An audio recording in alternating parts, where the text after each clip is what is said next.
Love can't hide so much conflict, even at 4:44 in the morning. Let my chair turn around, let it roll, cause I'm in control. Friday night, on 56, light a match, yeah we lit. Give her what she worked for, but I ain't promising no promises. She took me to the back room, gave me what I wanted, then she looked back. Ooh, let the games roll, then she looked down, I'm in control.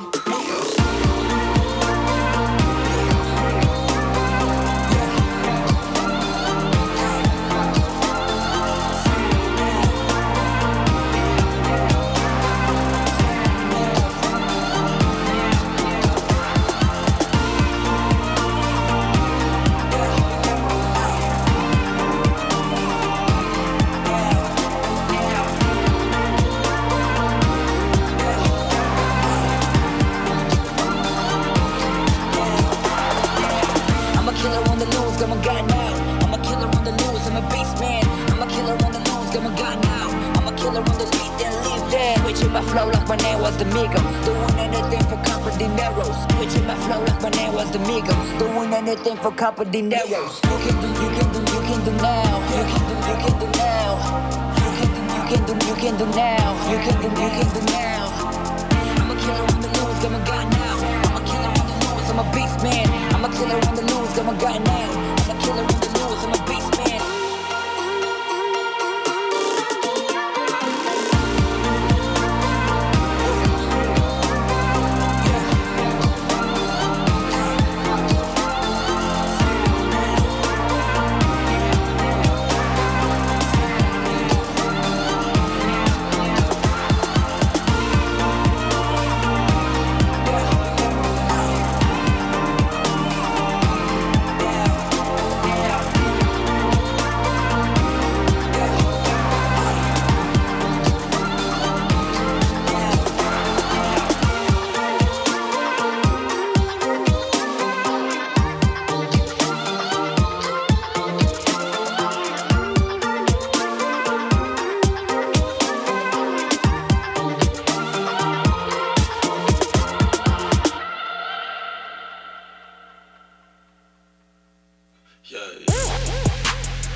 Why don't you leave me alone? You see my big gun view. Oh, just need to be on my own, 'cause I know what to do. And I can't tell you how this fell through. I don't know at all. Spare me the words, I know that I can prove you. I can prove you wrong. I came with a different cadence. I pray for the situation, and I can't be infiltrated. Live for the growth that's incubated. Why all of my wins debated? Still tough to continue on. I know that you think I'm playing, you still can't admit you wrong. There is a different way. It's more than just getting paid. It ain't a conventional road. I'm thinking you know it slipped away. I'm needing it more than I ever have. Talking support that I never had. I realize you think there's a better path. Which of them make me a better man? I know you think you helping, but just move along. No matter what you tell me.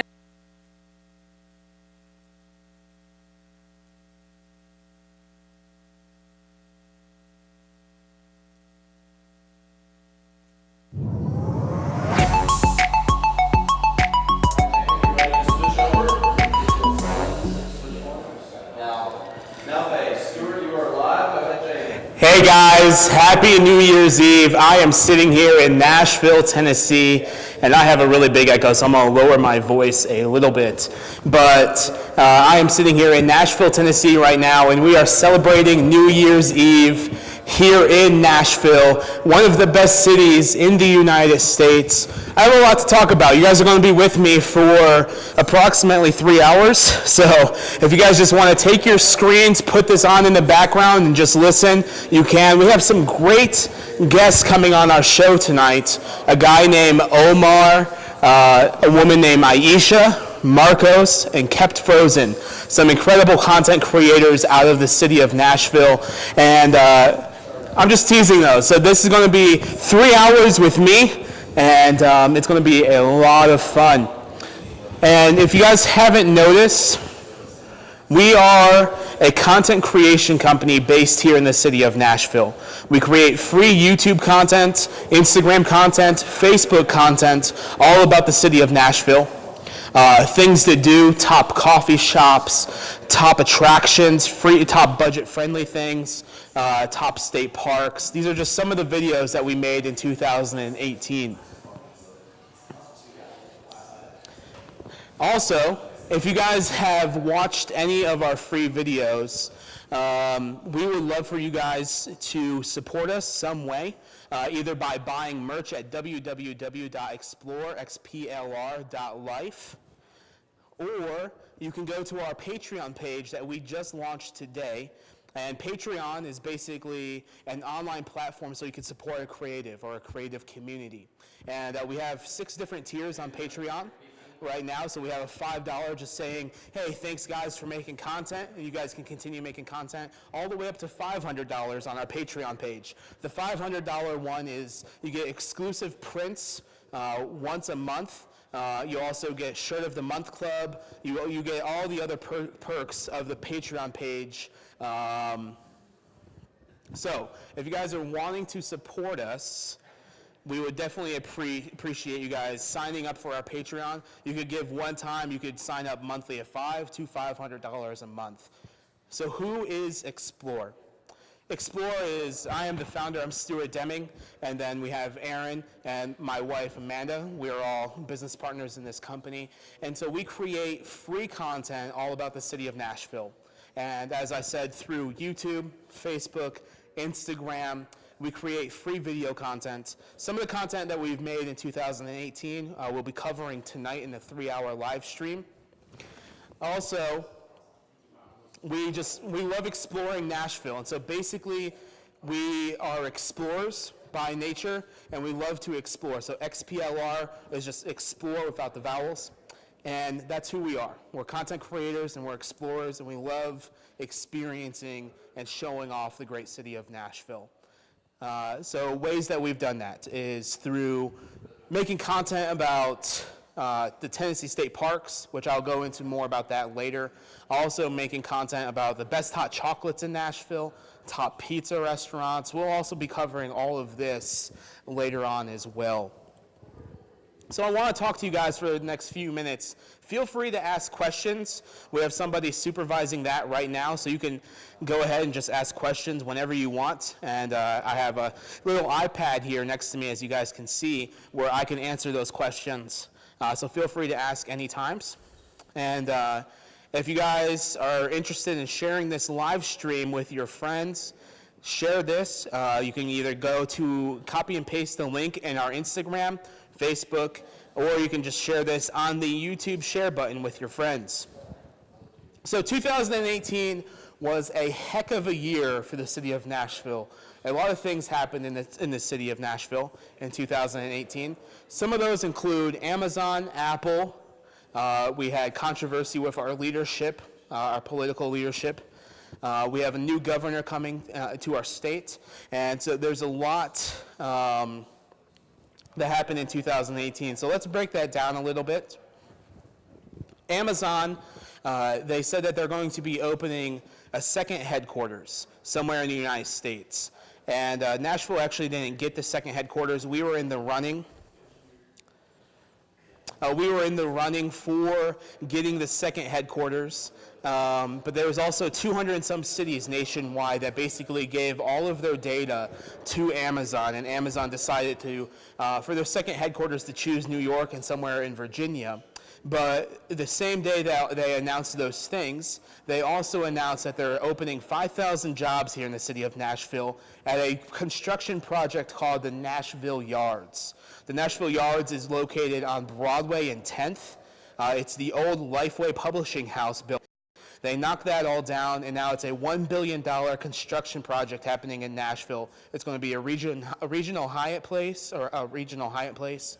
Hyatt Regional. I can't remember the name. Hyatt Regional. It's also going to be a 4,000 seat concert venue, a 1,000 seat movie theater, up to potentially 18 restaurants. And Amazon is opening up their 5,000 jobs in the Nashville Yards, which is a big deal because that also increases job population here in the city of Nashville. In 2018, in April, we hit the lowest at 2.3 unemployment, which is one of the lowest unemployments in the entire United States for a metropolitan area, which is incredible. So Amazon's bringing 5,000 jobs into the city, and the 5,000 jobs, the experts are saying that those 5,000 jobs are going to bring 1.5 more additional jobs to our city. So we still may have the lowest unemployment in the next few years in the city of Nashville. That's a big deal. In construction right now in the city of Nashville, there's nearly $14.5 billion worth of commercial construction happening here in the city of Nashville. That's a lot. It's estimated for residential that there's nearly $3 billion of residential construction happening just in Middle Tennessee. Corporations from around the world are moving to Nashville daily. Alliance, I always forget that bank company in New York, but they're moving here. Amazon. Apple just announced that they're opening a 100,000 square foot music venue in Wedgwood, Houston, which is a neighborhood that's being really changed recently in Nashville. It's a little bit south of Nashville. That's where the Nashville Fairgrounds are. But Apple's opening near Track 1, which is a really cool artisan community. They're opening a 100,000 square foot music venue, and they're also bringing some of their Apple Music headquarters to Nashville. Spotify, Pandora, and a few of the other streaming services have moved to Nashville just because of the influence of country music. Some of the content that's coming out in 2019 is going to be talking about the influence of country music that's been here in the city of Nashville. So I want to go over a few more things in 2018, but I want to cover my guest first. The first guy that we're bringing on at 9:45 tonight, his name is Omar. He's one of my favorite photographers in Nashville. He's a street photographer, just an incredible artist, and just go follow him on Instagram. He's awesome. Our second guest is Aisha. She is not from America. She's here on a work visa, but we'll go into more details about that. And then we're going to transition from Aisha to talk about transportation here in the city of Nashville. And then we're going to bring in Marcos, who is a videographer here in the city. And he creates Amazing content. He was an MMA fighter. He was also a professional dancer. And then we're bringing in Kept Frozen near, let's see the time real quick, around 11:15. Also tonight, if you signed up for our giveaway video, we are doing our giveaway at 11:13 tonight. I already know the winner, but I don't want to reveal it now. You have to watch at 11:13. If you're not watching, we're just going to direct message you and say, hey, this is what's happening. You won this. And that giveaway that we're doing is 3 months of co-working space at Serendipity Labs, which is the co-working space that Erin and I work out of in downtown Nashville. They have views of the 30th floor, or you get to go on the 30th floor of the L&C building, which is one of the oldest skyscrapers in the city of Nashville. You get to go there and you get to see amazing views. You probably have seen some of my photos that have come out of that. Also, in that giveaway, we're giving away a $50 gift card to Manny's House of Pizza, which is ranked the second best pizza by me in the city of Nashville. Love that pizza. It tastes great. We'll talk about that later. Also, we're giving away some merchandise, an Xplr flat bill hat, Xplr beanie, and also an Xplr t-shirt that's going to be themed around Nashville. So that's happening tonight. Some of the other things we're talking about tonight: transportation, our favorite Xplr moments in 2018, what's happened in 2018 here in the city again, and so we have a lot of great things that we're talking about tonight. So back to happenings in 2018. So you have Amazon and Apple Music. Then you also have a huge controversial thing that happened here in the city of Nashville with former Mayor Megan Barry. There was a lot of very political things that happened, a lot of very terrible things that happened, and she was dismissed from office. She was actually asked to step down. You could read more about that through the Tennessee newspaper or the other news articles. I don't want to get super controversial here, but Mayor Megan Barry, and then she also proposed a $10 billion transit plan that we're going to talk more about later.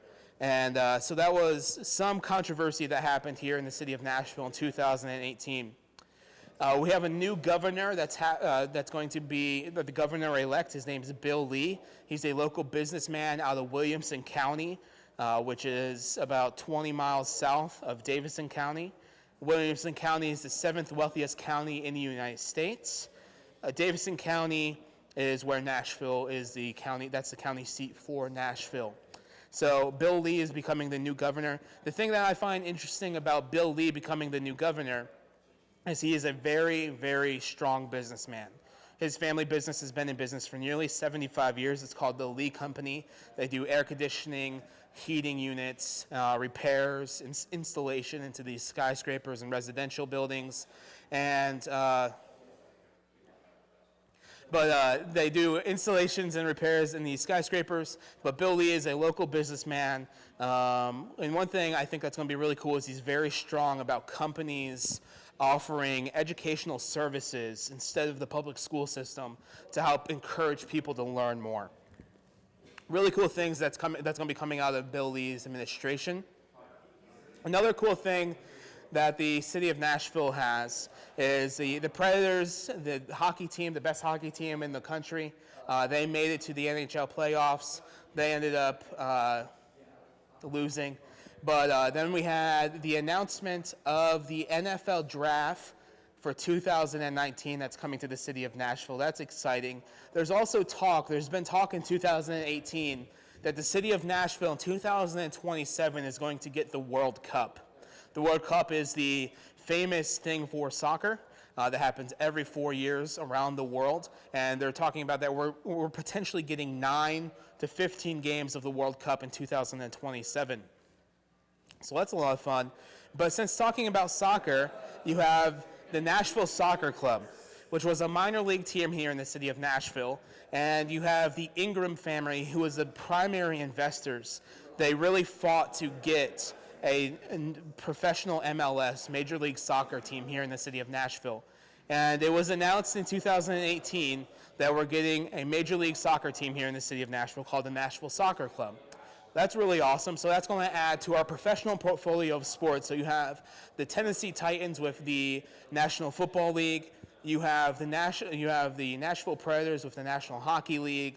Then you have the Nashville Sounds, which is our AAA team for the Rangers out of Texas. And now we're about to get a Major League Soccer team, which is the Nashville Soccer Club. So we have 4 professional sports teams now, or 3 professional sports team, 1 minor league team. But the recent controversy with the Nashville Soccer Club is they are building their stadium at the fairgrounds. The fairgrounds has been there for about 50 years here in the city of Nashville or so. A lot of really cool things. They have a lot of merchants. They have a lot of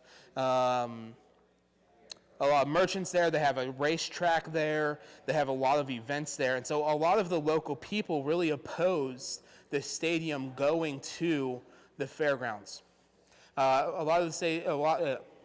Excuse me. This is live, so if I mess up, we just go with the flow. But a lot of the local residents really opposed the soccer stadium because of traffic issues, because the stadium is going to hold about 50,000 people, and so there's going to be a lot of traffic issues, a lot of loud noises in this residential neighborhood. And this is also in Wedgwood, Houston.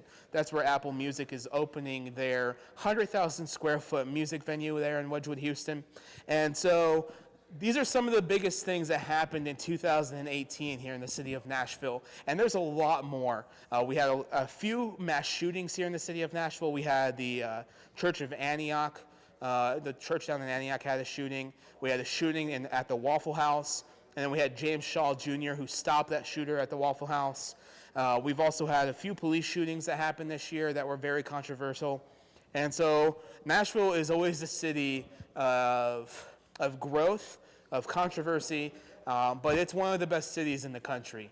We are extremely friendly to the creative community, and that's one thing that Xplr that we're very friendly towards is the creative community here.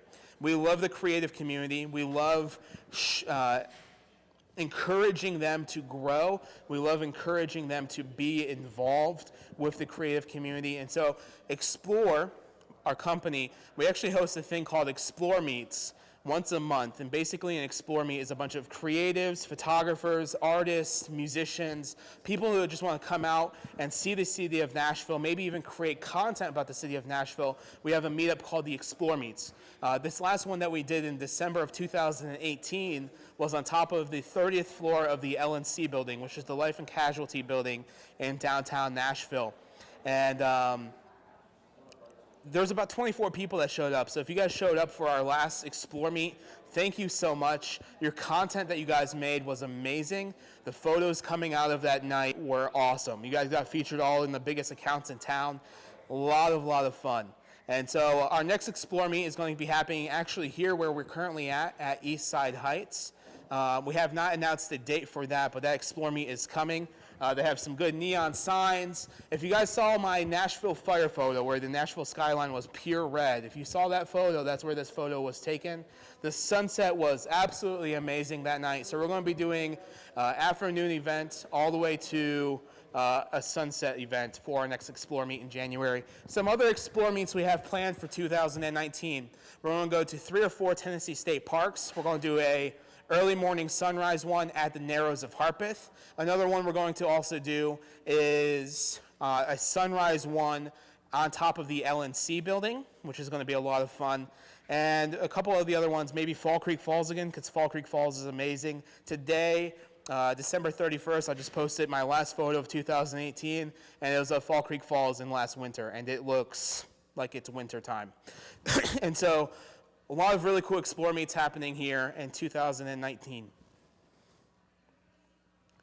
So I want to introduce something. We have a video that came out about 3 weeks ago because it was actually cold here in the city of Nashville.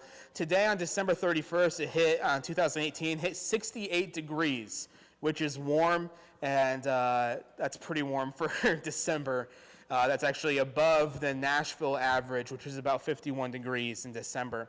And so we hit that, but a few weeks ago was actually Code here. So we did a video where we went to 15 different hot chocolate restaurants in town so that we can try different hot chocolates so that you guys could experience the best hot chocolate in Nashville.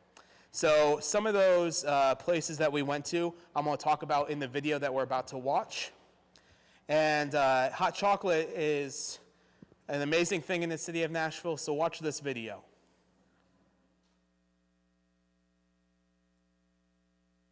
Hot chocolate in Nashville.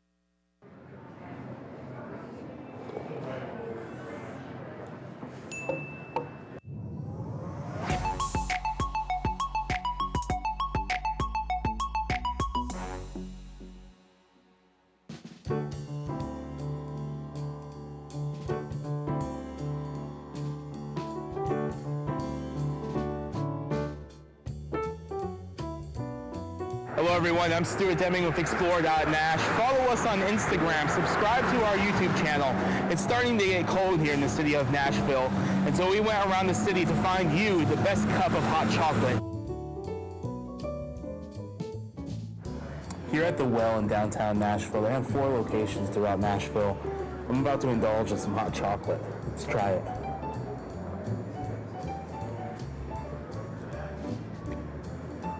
That's good hot chocolate. That's on the back end you have really good chocolate flavor and profile on your tongue. It would be really good with like a homemade whipped cream. From a hot chocolate standpoint, if you're looking for hot chocolate on a cold day, check out one of the 4 locations of the Well in Nashville. The Well is probably one of my favorite coffee shops in Nashville just in general because of the mission that they stand for. All of their proceeds for their coffee shops go to build wells in third world countries.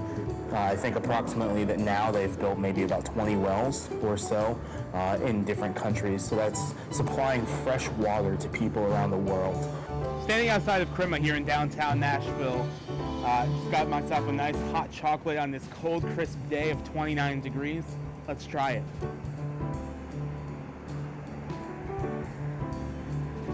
Oh, that's good.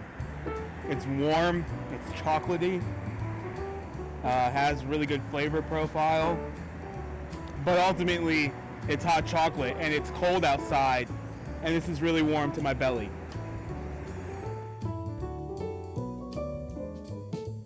Standing in a wonderful area of town called The Gulch here in Nashville. If you wanted to learn more about that, that's in our top neighborhood video, linked below. I'm about to get some hot chocolate here at Killebrew. From what I've heard, they make their marshmallows homemade. Also that they have some incredible chocolate inside of their hot chocolate.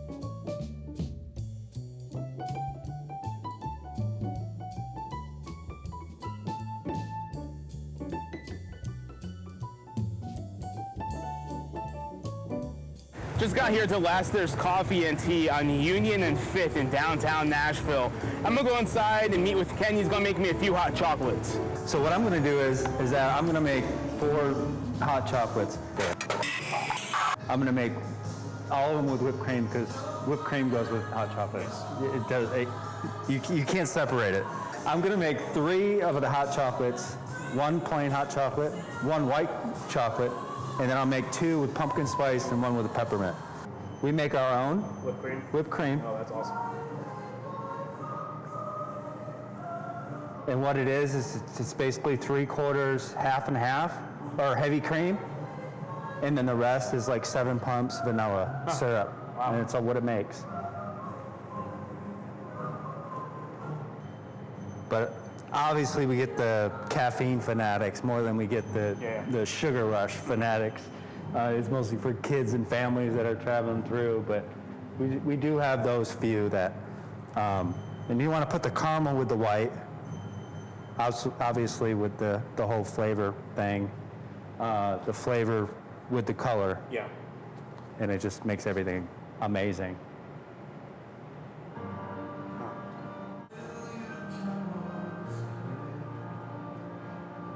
Ken, that may be the best hot chocolate I've had. Isn't it amazing? That is good. Wow. It is amazing. Guys, I just arrived here at Lassiter's here in downtown Nashville, and I'm about to try this hot chocolate. So I think this is the pumpkin spice one that I have.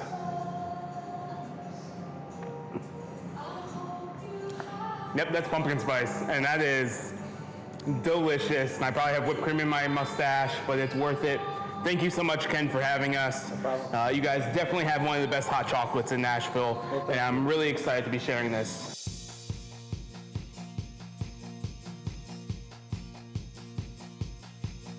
We've been searching for the best hot chocolate here in Nashville, and I think we just stumbled across our winner. We're here at Cafe Intermezzo here in downtown Nashville on the corner of Demumbrian and 2nd Avenue, and they have 6 different selections of hot chocolate, and they have this peanut butter hot chocolate where they take the mug and they line the entire thing in peanut butter. They also have a Nutella one and numerous other hot chocolates. They have a white hot chocolate, but this thing looks amazing, and it has peanut butter, chocolate chips, homemade whipped cream, and hot chocolate. So let's try this.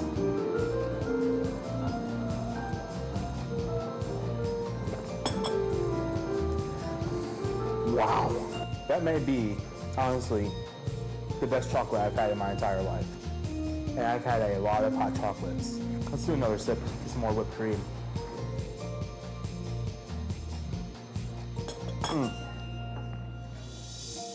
The peanut butter is melting. It's like melted in my mouth with the chocolate chips. All right, so a little bit about the background. You had a guy who was selling coffee machines, really cool coffee machine back in the entrance of the restaurant. But he was selling coffee machines that are made in Italy, some of the best coffee machines in the world.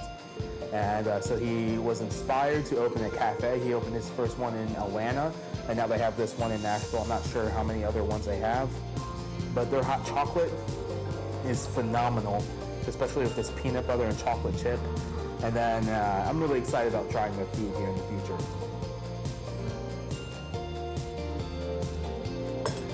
If you are looking for the best hot chocolate in town, come to downtown Nashville, Cafe Intermezzo, and get a hot chocolate.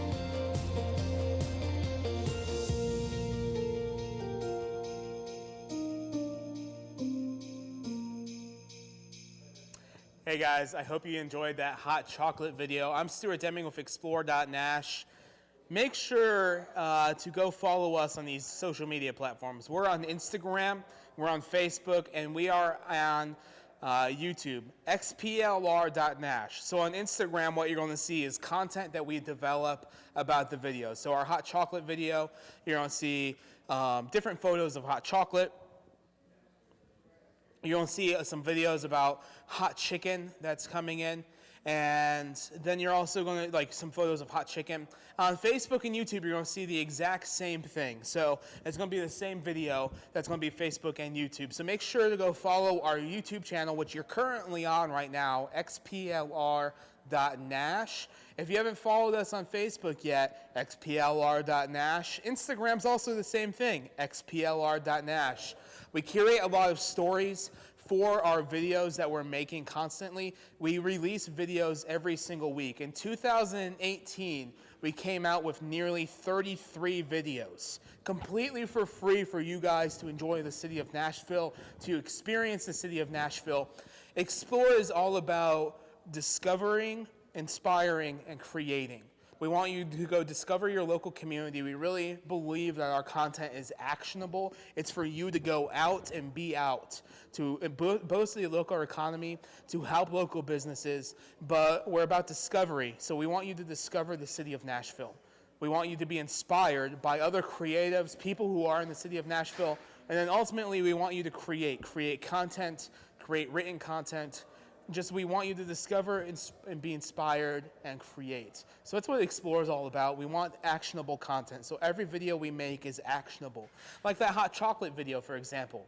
We encourage people to go try those 5 hot chocolates, and we want you guys to comment in our photos and also on our videos about what your experience was with those hot chocolates. Ultimately, we tried 15 hot chocolates in the city of Nashville, and there was a few terrible hot chocolates. I'm not going to give names, I'm not going to bash anybody, but there was about 5 hot chocolates in the city of Nashville that were as bad as Swiss Miss. And that's not good. I have a very clean palate where it comes to these things. If you have checked out our 5 top hot chocolate video, we have 5 of them. We had, I forget the first one, it's the Well, and then we also had Crema, and then we had Killebrew Coffee in the Gulch, and then we had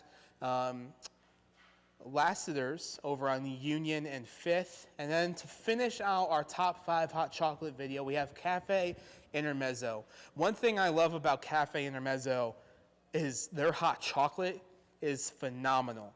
They have 6 different flavors of hot chocolate. They have almost 30 flavors of espresso, 30 or so flavors of cappuccino. Amazing, amazing place, and they're relatively new. They only opened in mid-November, and my favorite hot chocolate there, they have 2 of them. So they have one that's a peanut butter hot chocolate, and so what they do is they take the cup and they wrap the entire interior of the cup in peanut butter. And then the second one's called the Berlin, which is a hot chocolate with Nutella. Phenomenal. The whipped cream is made in-house. Really, really amazing flavor, great chocolate profile, just an amazing hot chocolate. And that's one of my favorite videos that we did in 2018. Coming up later today, we have a few more videos that are some of my personal favorites that we did for Xplr in 2018. Another thing I really want to hit on, guys, is this Patreon page. We have a Patreon page that we just launched. We have six different tiers, and the first tier is we have a $5 thank you, and then we have a tier all the way up to $500. And basically, Patreon is you become patriots of what we're doing. So if you guys have supported our videos and if you guys want to give to us so that we could financially afford to keep making these videos for free, go over to our Patreon page. You can either give a one-time donation of up to $15,000. If you give us a $15,000 donation for us to create content, I will fly to your city or wherever you are and give you a high five. That's what I'll do. But you can go give $5, you can go give $1. But if you guys want to continue to see these free videos come out, Patreon is the best way to support us. Another way to support us financially is to give or buy merchandise. Go give this hat to somebody, go give this hat to a friend, buy one of our beanies, buy one of our 20 different Xplr t-shirts. We have multiple things happening in 2019 that we're excited about. Some of those things we cannot talk about. We cannot launch them fully yet, but we're coming out with that. But if you guys have enjoyed our free 33 videos that we came out to in 2018, if you have enjoyed those, go to our Patreon page and give some money because we can definitely use that to keep making free content all about the city of Nashville. We appreciate you guys watching our videos. Please comment in our videos, engage with our videos. And I want to introduce, I need to take a little break for a second to get some water and clean my palate. So in the next minute, count how many times I could dab in this minute, because I dab quite a bit. Hey guys, how many dabs can I do in a minute? Let's find out.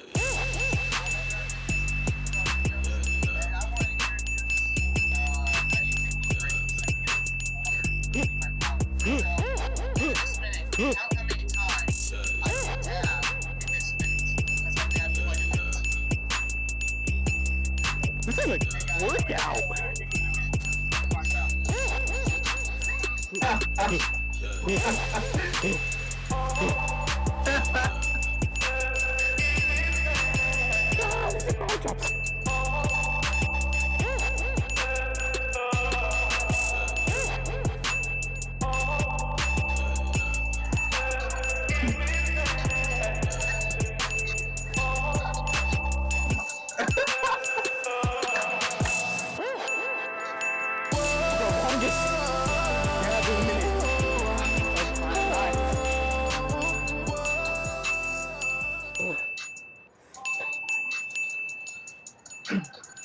That was a lot of dabs. I did quite a few. I've watched the video numerous times, and I've actually lost count a few times. So if you could give me an accurate number, maybe I'll send you an Xplr hat. We are going live with our first guest. His name is Omar. He's one of my favorite photographers in town. He's one of my favorite photographers in town. Has great street portfolio, and he's great also at taking really good contrasts and blues and just allowing them to have amazing visual effects. So, is Omar on? Omar, I cannot see you right now, but I know that you're there. So I'm going to just go ahead and I want you to introduce yourself, Omar. So just talk about how long you've been in the city of Nashville, what's inspired your creativity, and I'll just go away and ask you some questions.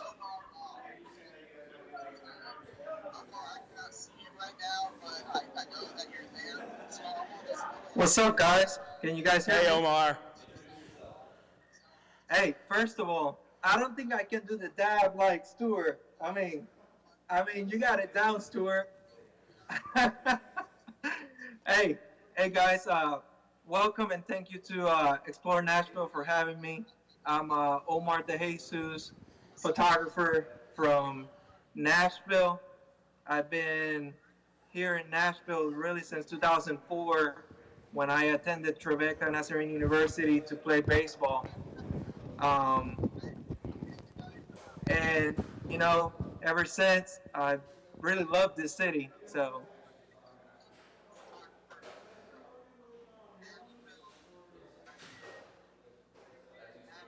Okay, Omar, some of the questions I have for you is how long have you been in the city of Nashville? Another question I have is what inspired you to get into photography? So, you know, as far as being in Nashville, when I came in 2004, you know, that's when I came here, played baseball at Tribeca. I wasn't into photography or really anything creative. And what really inspired me was just working downtown and seeing the buildings, the streets, the people. And then, you know, I started shooting with an iPhone. And then I started getting into social media, and that's when it started taking off for me. I just, you know, I still shoot with an iPhone and Icon D3300, nothing, and just love shooting the streets. Okay, so Omar, what's been your biggest inspiration for creativity? Also, what was the biggest thing that you created that was your favorite thing in Nashville in 2018? So really, my inspirations has been, you know, I look up to a lot of the people, even the creatives here in Nashville and Tennessee and around the world. You know, I'm always looking at social media to see how other creatives take pictures or do anything in the street photography. But I try to make my own twist to it. I think everybody has their own tools and, you know, do things their way. And for this,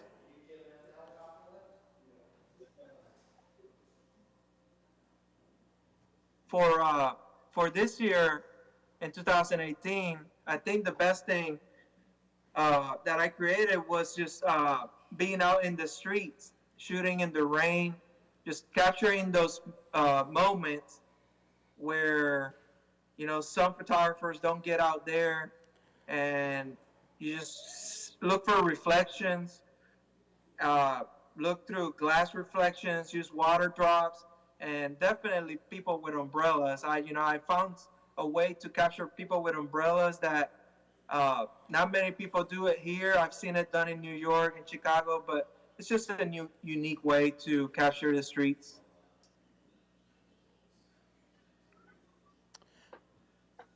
Omar, that's so awesome. I love your street photography that you're doing, the umbrellas that you capture, a lot of the contrasts with the yellows and the blacks and those blues that you really enhance.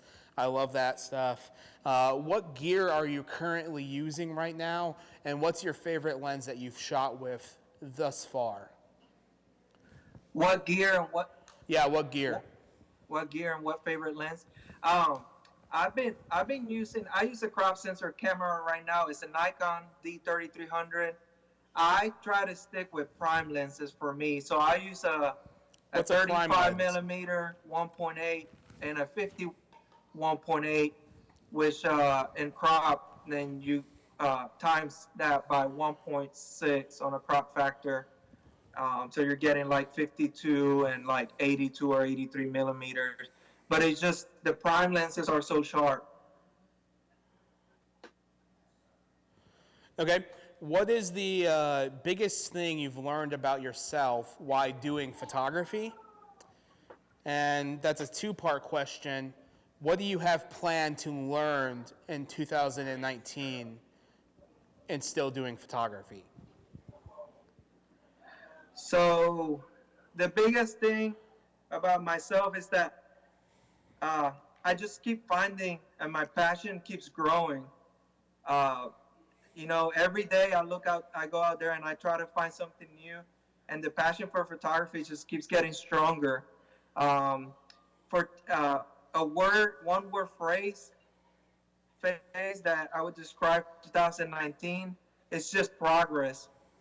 To me, it's progress because uh, I've been taking pictures for 3 years, and from here going forward, we got to keep building. We got to focus in some of the business aspects, but always keep shooting and just shoot what you love. And so that's what I've been doing.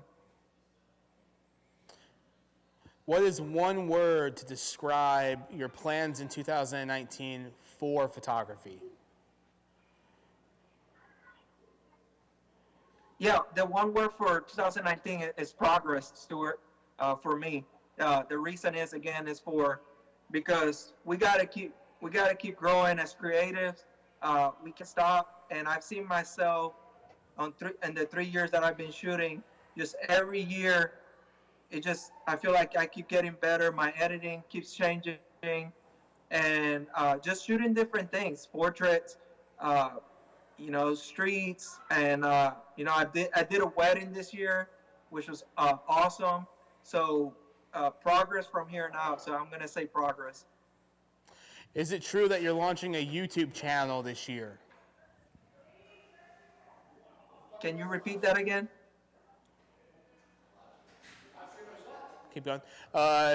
So you are launching a YouTube channel this year?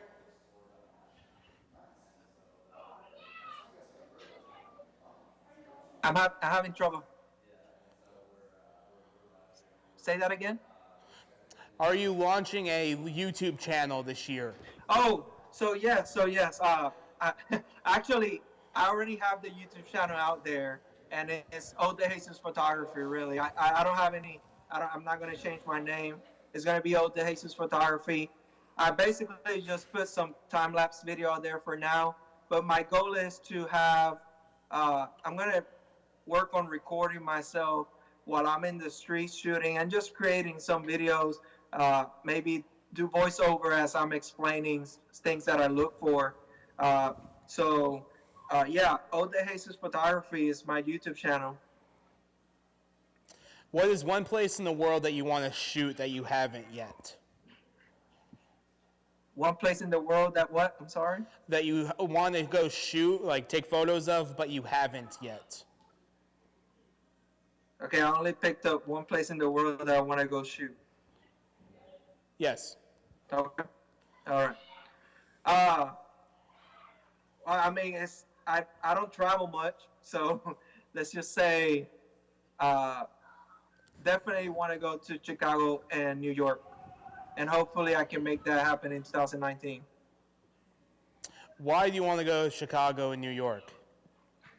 The buildings there and the photos that I seen on Instagram, it kind of fits my style. Those cities kind of fits my style, and I think I would feel comfortable there. And I just want to visit other places that I haven't been to. I definitely would like to go out of to another country. Cuba, actually, Cuba would be like top notch on my list if I can make the plans for it.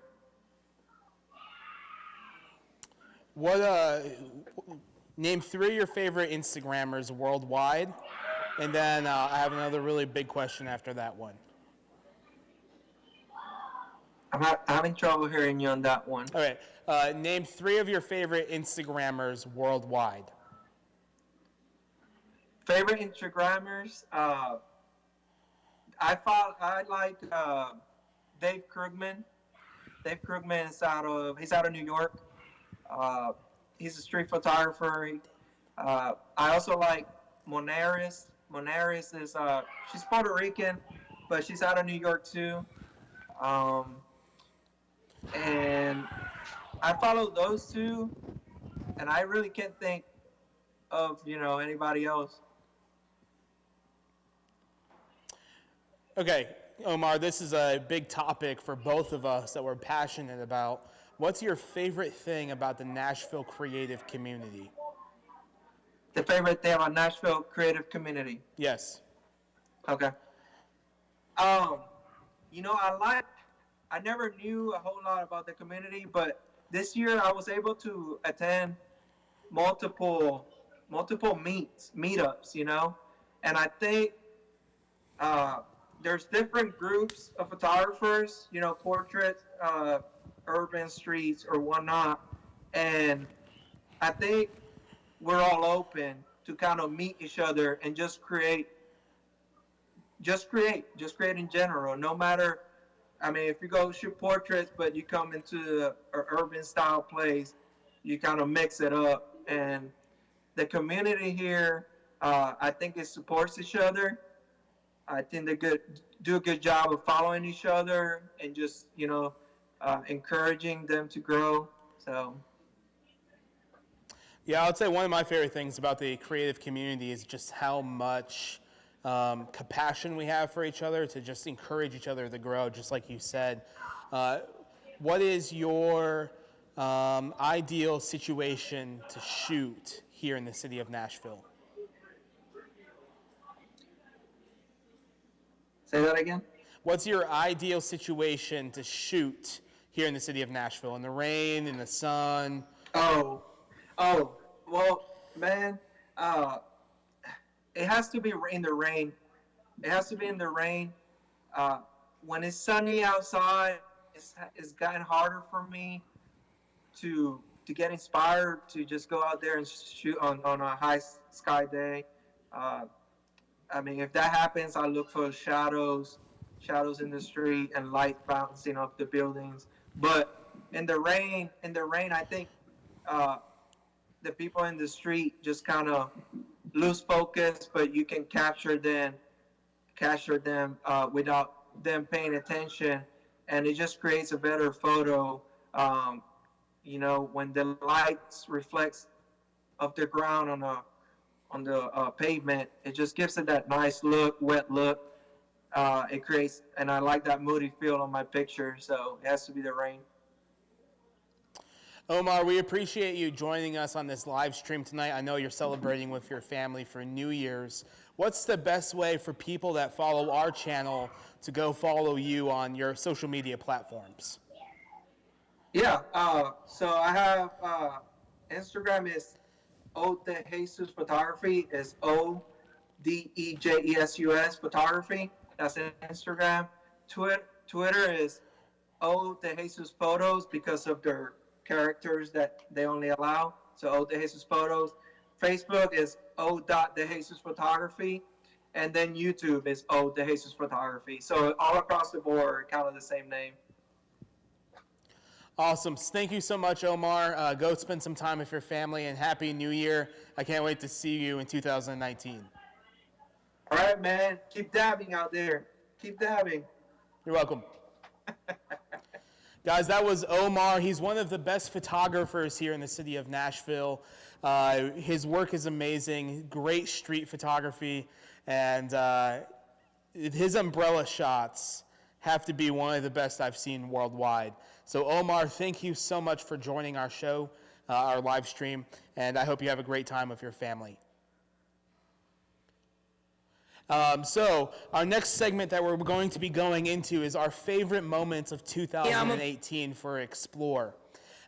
We're going to be taking a break, a 1-minute break here soon. You guys can feel free to go use the restroom anytime. I wish you guys were here because we have a lot of pizza. We have a lot of drinks, and but if you guys are coming to the city of Nashville, let us know and we'll take care of you with options.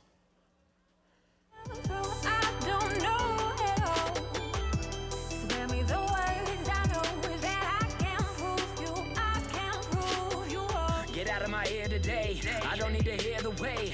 Not from a person that faces a burden and always just hears away. I know that you want the best for me. All you've been doing is stressing me. You and me got different recipes. I'm sorry, but blame it on destiny. No hard feelings, but that's just how I am. I don't need your power plan. Second guessing now I can't understand. Anything that gets me fired is getting fanned. Anything to prove you wrong is straight supplying my demand. Bam. I know you think you helping, but just move along. No matter what you tell me, I'ma prove you wrong. Why don't you leave me alone? You see my big gun view. Just need to be on my own, 'cause I know what to do. And I can't tell you how this fell through. I don't know at all. Spare me the words I know that I can't prove you. I can't prove you wrong. I know you think you helping, but just move along. No matter what you tell me, I'ma prove you wrong. And I don't know how else to say it through a song. My only motivation is to prove you wrong. Why don't you leave me alone? You see my big gun view. Just need to be on my own, 'cause I know what to do. And I can't tell you how this fell through. I don't know at all. Spare me the words I know that I can't prove you. I can't prove you wrong.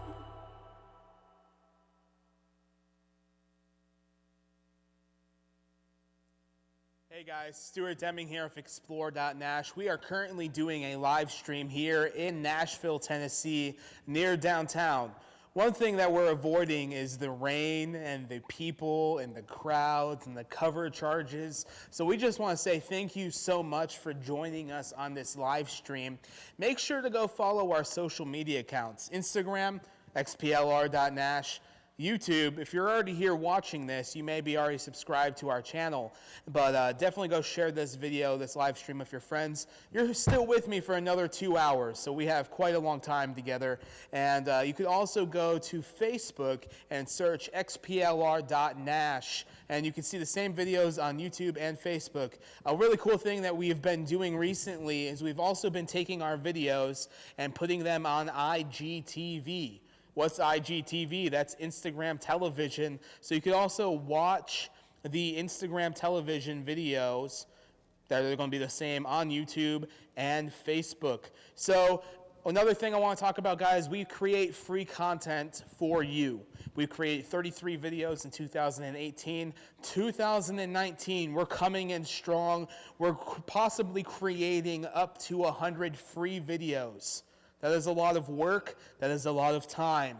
So if you guys have supported our videos, or if you've shared our videos, if you've learned from our videos, or you've taken action and gone to the places that we've recommended you, please go to our Patreon page and give us $5. If you guys are really interested, $15,000 would be great. That would pay for most of the year of 2018 for content for free for you guys. Also, you can sign up for the $5 or the $500 on our Patreon. So the next segment that I want to introduce to you guys is our top moments in 2018. And we had some amazing moments in 2018.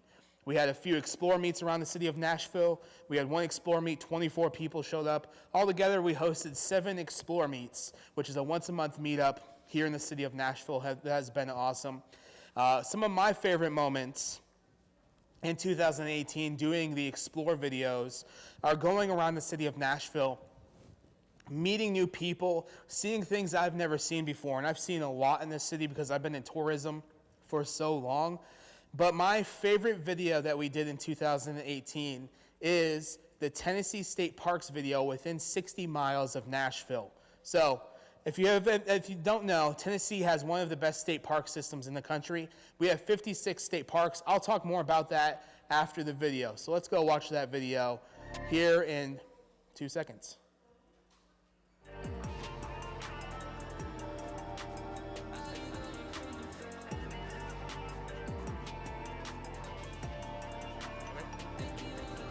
Okay. Restart what? Hey guys, so we had a slight delay. This is live, so we have to adjust with the flow, take the punches. If you have not seen, I dabbed a few times a little bit earlier. During my one count, I got above maybe 70, maybe 90. I don't know. You have to go watch that dab video when we go do a break soon.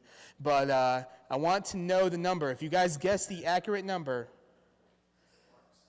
if you guys guess the accurate number of the dab video later on, I'll give you guys a free hat. But we are going back into the Tennessee State Parks video, which was my favorite video to do in 2018. So let's go watch some Tennessee State Parks.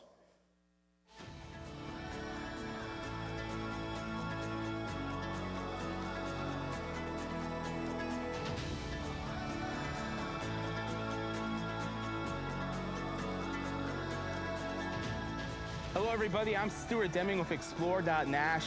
Follow us on Instagram, subscribe to our YouTube channel.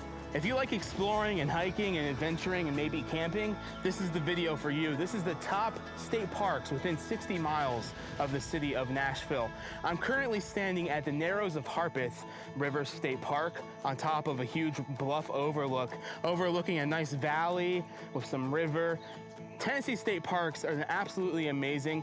They have 56 state parks throughout the state of Tennessee. So check out Tennessee State Parks. This is Narrows of Harpeth. Let's go to the next state park.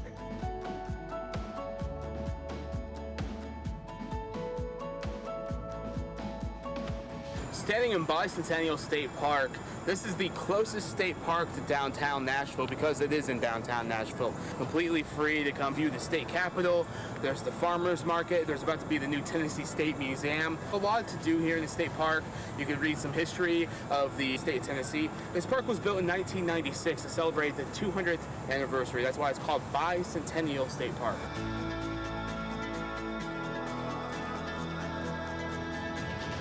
Walking through Henry Horton State Park, this is a state park about 50 miles away from Nashville. They have a lot of cool amenities here. You have a shooting range, a disc golf course, a regular golf course. They have room for camping. They also have a great restaurant called the Governor's Restaurant here on the campus or property of the Henry Horton State Park. This state park used to be the land for the governor of the state of Tennessee. His name was Henry Horton. This used to be his private estate. Then they turned it into a state park. The cool thing about this park is it's right on the shoreline of the Duck River, which is also the same river that's affiliated with the old Stone Fort. If you're just in Nashville and you want to get outside and come camping or come to a shooting range, Henry Horton State Park is the place for that.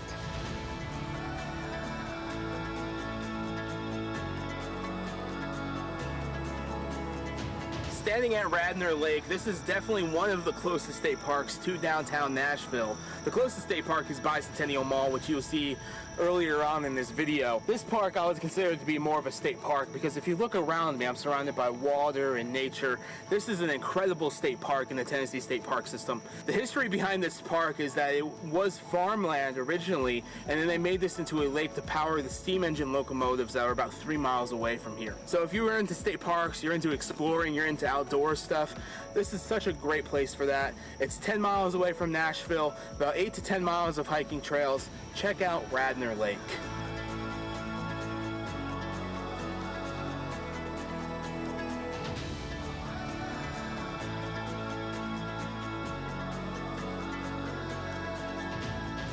Leaning on a railing right now in Dunbar State Park in the great state of Tennessee. This is one of the 56 state parks in our state. Dunbar Cave used to be a show cave. In 1883, it was originally mentioned in a newspaper. And so this area right here where I'm walking to used to be the dance floor for the show cave.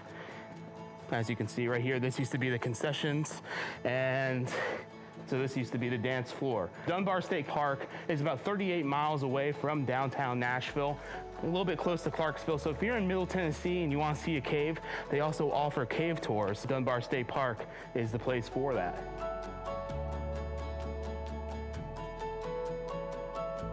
standing in one of the coolest state parks within the 60 miles of Nashville. This is Edgar Evans State Park. Right behind me is Center Hill Lake and Reservoir. There's a dam right there to my left. Great boating. There's 11 miles of hiking trails. Some trails are moderate. This park was opened in probably the 1950s and 1960s by the Army Corps of Engineers. There's about 60 areas for tents and for RVs. There's cabins here. So if you're within the city of Nashville and you want to get out and to be in nature, Edgar Evans State Park is definitely the place for that.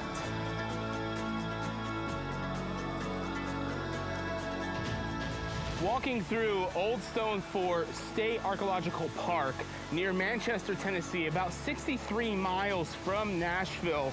This is one of the coolest state parks that I've been to in the state of Tennessee. About 1,500 years ago to 2,000 years ago, Native Americans, you can tell there's a mound of dirt. They used this land for celebrations, for the change of seasons. They lived here and they modified these mounds for about 500 years. They're called hilltop enclosures. A lot of really cool waterfalls, 50 acres of surrounding land in the hilltop enclosure. There's hiking trails, about 3.5 miles of hiking trails here at this state park. It's 400 acres, 63 miles from Nashville, right near the Duck River. Awesome historical place. Definitely one of my favorite state parks in state Tennessee. Come check out if you're interested in Native American history, just seeing some beautiful scenery.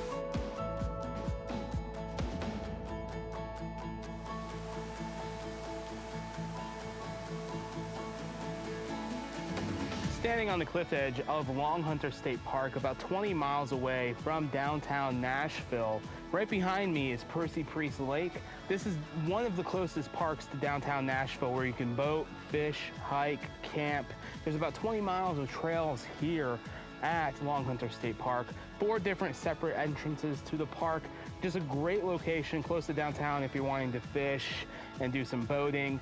Great location for exploring and just adventuring outside.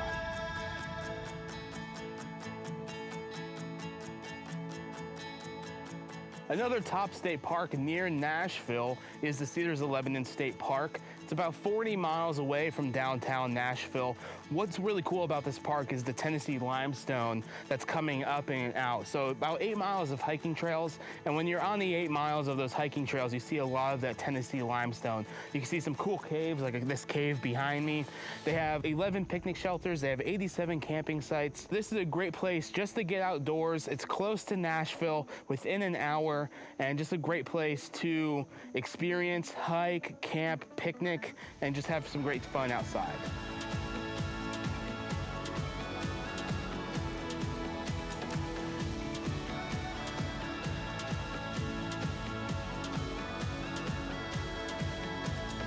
In Bloodstow in Gallatin, Tennessee, this is in our top state park video within 60 miles of Nashville. This state park area used to be known as the Native American hunting ground. So different Native American tribes would hunt here. As you can see, there's a really good ecosystem. We've ran into some geese, some ducks, I've seen a snake, we've seen some turtles, we've seen deer. They have about 6 miles of hiking trails here. 5 of them are non-pavement, 1 mile of the trails are pavement. They also have camping sites and RV spots. Then they have 2 boat docks. One for campers specifically, and then the other one is a public dock that you can drop your boat. If you're coming up to Gallatin, Bloodstow State Park is one of the places to be, to hike, to go fishing, to listen to birds, as you can tell. I'm Stuart Deming with Xplr Follow us on Instagram. That link is below. Like this video, go outside and hike, go fish, get out into the Tennessee State Park system because it's one of the best in the country. Thank you for exploring with us. Guys, the state of Tennessee has 56 incredible state parks all throughout our state of Tennessee. And the biodiversity, the geographic differences they're so numerous. You can go over to East Tennessee and be at the Cumberland Park, which is 2,000-foot mountains, or you can go all the way to Memphis and be at Real Foot Lake, which is below sea level or just at sea level, and super diverse biodiversity and just a lot happening. So That video that you just watched, the Tennessee State Park video, that was 15 state parks within the 60 miles of the city of Nashville. That's not including Cummins Falls, Fall Creek Falls, South Cumberland Plateau, Reelfoot Lake, and there's so many great state parks in our state. So I just want to say thank you to the state of Tennessee for having an amazing state park system. If you guys are looking for an activity for free tomorrow, one thing that the Tennessee State Parks is doing on New Year's Day is having a ranger-led hike at every state park in the state of Tennessee. So I think tomorrow I'm going to either go to Radnor Lake or Henry Horton, which Henry Horton is part of, it's down in Chapel Hill, Tennessee. The river that runs through Henry Horton is called the Duck River. It is one of the top 5 most biodiverse rivers in the world. They say that over 150 species of fish live there, and over 100 species of birds live near the Duck River at Henry Horton State Park. So that's incredible. Some Civil War history down there as well. It said that Andrew Jackson also camped near Henry Horton State Park with his troops when he was heading down to Mississippi. And so there's a lot of deep history in the Tennessee State Park system. One of the closest parks, so I'll talk about 2 parks. There's a park called Bicentennial Mall here in downtown Nashville. That's where the actual New Year's Eve live stream for the city is happening right now. The big city event is happening there at Bicentennial Mall. That is the closest state park to downtown Nashville. And one of the coolest things about that is it celebrates the 200th anniversary of the state of Tennessee. The state of Tennessee became the 16th state in 1796, and we celebrated our 200th anniversary in 1996. And some of the cool features of Bicentennial Mall State Park include time capsules that are going to be open when the state of Tennessee turns 300. There's also granite walls on one side of the park where you can see 10-year increments of history in the state of Tennessee. And then at the end of the park, you have this amazing view of the Capitol Hill Mall overlooking the Tennessee State Capitol, which the Tennessee State Capitol is one of the oldest functioning Capitol buildings in the United States. It's also the only Capitol building in the United States that I know of that has dead people buried on the property. 4 people buried on the Tennessee State Capitol property. You have William Strickland, who was the grand architect of the Tennessee State Capitol. Then you also have Samuel Morgan, who was the treasurer for the state of Tennessee. And then you have a president named J.K. Polk and his wife Sarah buried on the Tennessee State Capitol grounds. So Bicentennial Mall overlooks or looks at Tennessee State Capitol. And one of the other real cool things about Bicentennial Mall is at the end they have the Tennessee TriStar, which I have a tattoo kind of like that, but it's all together. And the Tennessee TriStar represents the 3 diverse landscapes in the state of Tennessee. So in East Tennessee, we have the mountains. Here in Middle Tennessee, where Nashville is, we have the rolling hills. And in West Tennessee, we have the Delta Flats. So a lot of super diversity, again, here in the state of Tennessee. Bicentennial Mall has these columns, and they play songs every 15 minutes that have come out of the state of Tennessee. Did you guys know that Elvis Presley recorded most of his music in the state of Tennessee? He started at Memphis at Sun Records, and then he came here to Nashville, to RCA Studio B, which is over in Music Row. And we have an incredible video coming out this year in 2019, The History of RCA Studio B, which is going to be so much fun. Elvis recorded over 240 songs at RCA Studio B, and that video is coming out within the next month, and I'm super excited for that video. That is my favorite thing to do when I'm taking people around the city of Nashville, is showing them RCA Studio B. That's hands down one of the best experiences. So back to the Tennessee State Parks. Radnor Lake, about 10 miles from downtown Nashville, was actually built to power the steam engine locomotives that were about 3 miles away from that park. So there was farmland, and then they turned it into a lake. So it was a man-made lake, and it's 10 miles away from downtown Nashville. The animals there range from bald eagles, owls, otters, fish, turtles, an albino deer, other deer. There's been beavers spotted recently. I was there at Radnor Lake, 10 miles from downtown Nashville, from a metropolitan city, last week, and I saw a bald eagle, I saw an owl, I saw a deer, and I saw a beaver. Like, that's just within a 2-hour hike. And I also saw wild turkeys. This is 10 miles from downtown Nashville. That is the Tennessee State Park System, and the Tennessee State Park System is amazing. I'm going to be introducing the next video here. The next video that we're going to be showing you guys is the Tennessee State Museum. The Tennessee State Museum opened in early 2018, or late 2018, early October. So it's only been open for about 2 months, and it's said that they've had about 40,000 visitors in the last 2 months that they've been open. The Tennessee State Museum is free, and it's incredible. It covers history from when the Tennessee land was forming all the way up to modern history today. The Tennessee State Museum has the largest collection of Civil War memorabilia one of the largest collections of Civil War memorabilia in the world. And one of the coolest things at the Tennessee State Museum is this huge state of Tennessee cutout that has the 95 counties. You could click on each county to learn how the Civil War impacted each county. You can learn about the battles, like the Battle of Franklin, the Battle of Nashville, the battle down in Chattanooga, some of the battles over at Fort Donelson. So just if you are looking for a free activity to go to the Tennessee State Museum. That's right next to Bicentennial State Park. So you could literally do both of those in the same day.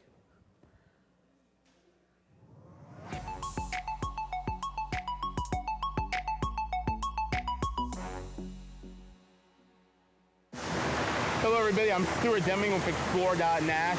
Follow us on Instagram, subscribe to our YouTube channel. Right behind me is the brand new Tennessee State Museum. This place is absolutely amazing. Opened in the beginning of October of 2018. This is completely free.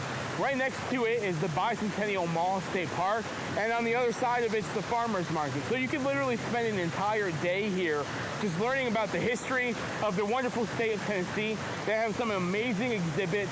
They also have free parking. So if you're looking for a free activity and you want to learn about the great state of Tennessee, Tennessee State Museum is the place for that. So let's go inside and see what it looks like.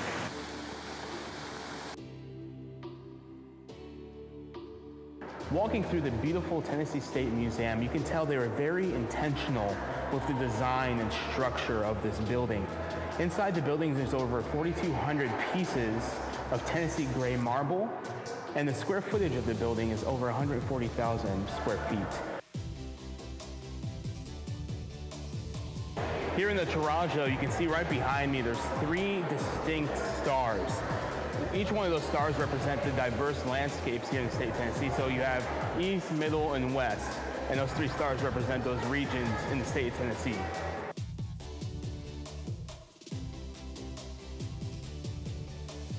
Walking through one of the permanent exhibits here at the Tennessee State Museum, this is the natural history and early civilizations of the state of Tennessee. They have 6 permanent exhibits here. Another one of the really cool exhibits is Forging a Nation. The history between 1760 and 1860 is the forging of a nation. And then you have the Civil War and Reconstruction exhibit, which is a permanent exhibit here, and that's from 1860 to 1870s.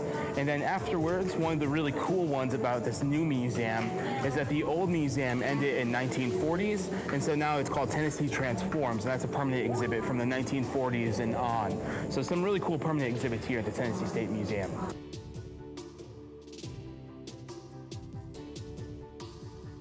Walking through the museum here in the Civil War function, ran into a friend of mine named Matt. So tell us a little bit about this. Yeah, so you're currently in this permanent exhibit of our museum, which is dedicated to Civil War and Reconstruction, stretches about from 1860 to 1870. And this is really a place where we can showcase the museum's Civil War collection, have one of the most impressive in the country. And one of the things that I really like about this exhibit is, of course, you get artifacts, information about the major battles in Tennessee's history, the importance to the state as a whole, but you also get to learn about how it affects every county. One of our things we're really proud of is the interactive over there, which is called Please No County Untouched. It talks about how the Civil War affects all 95 counties in the state of Tennessee. So we can have school kids, visitors who come anywhere from Shelby, Knox County, you name it, and they can look and see an artifact we have in our collection from where they're from. Wow. Also, we love to do programs like the one I'm doing now, a gallery guide, where school groups come in, visitors, and they can learn more about how the everyday life of the civil soldier would have lived, more about Civil War medicine, what a soldier might take with them in the haversack, something they can, get a hands-on experience as well as seeing what's in the exhibit here. Awesome. Thank you so much, Matt. Thank you. So that wraps up our time at the Tennessee State Museum. If you're looking for a free attraction, this is hands down one of the best experiences in Nashville. Stunning architecture, incredible exhibits about the wonderful history of the state of Tennessee, and they do have one of the largest Civil War collections in the country. So if you wanted to just learn for free and then walk around Bicentennial Mall, you can totally do that. Grab lunch at the farmer's market. You can just make a great day. And there's also free parking. You can't give that up. You can make a complete day here at the Tennessee State Museum, Bicentennial Mall, and you can buy some lunch at the farmer's market behind us. They have 16 variety of restaurants.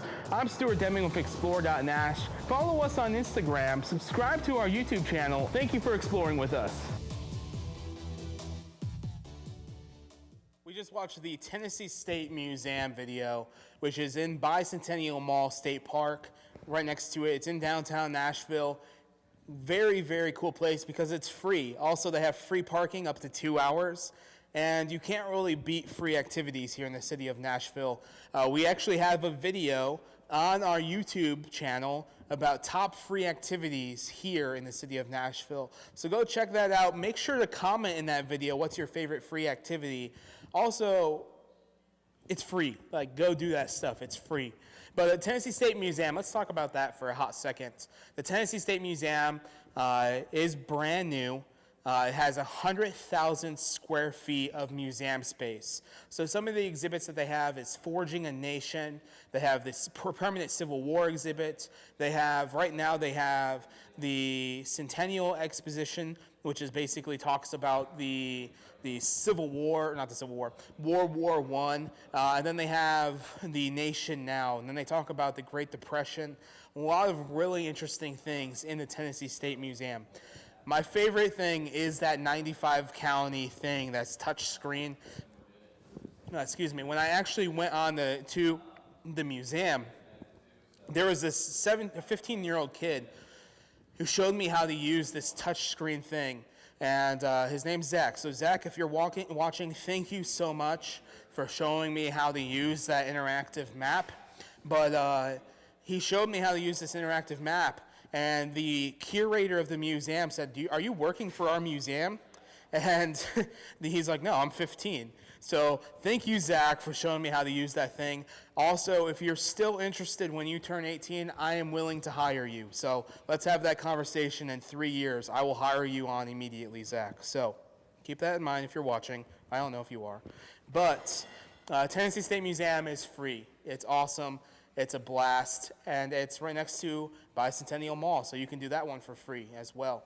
So it's also time to watch me dab the night away, but we're going to I'm going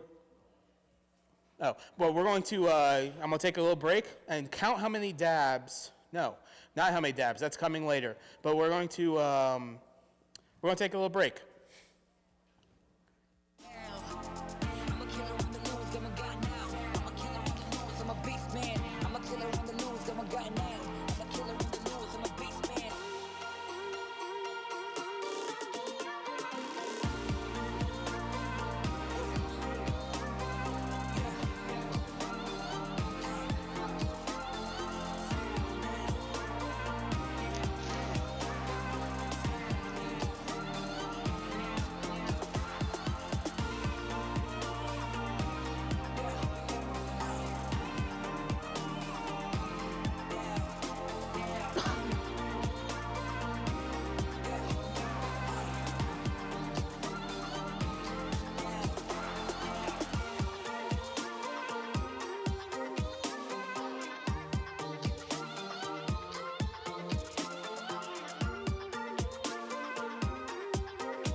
Hey guys, we're bringing in, I'm Stuart Deming with Xplr Nash. Make sure to go follow our social media plugs, Instagram, YouTube, and Facebook at Xplr Nash. We're bringing in our second guest right now. Her name is Aisha. So Aisha, I think you're with me right now. So introduce yourself, tell them a little about yourself, and then also say where you're from. We're bringing in our second guest right now. So Aisha, I think you're here with me. But if you are, please introduce yourself. Say your name, say where you're from, and then how long you've been in the United States. Hey guys, my name is Aisha. I'm a photographer, filmmaker. Aisha, I think you're here with me. But if you are, please introduce yourself. Say your name, say where you're from, and then how long you've been in the United States. Can you hear me? I can hear you now. Yes. I'm a photographer, filmmaker.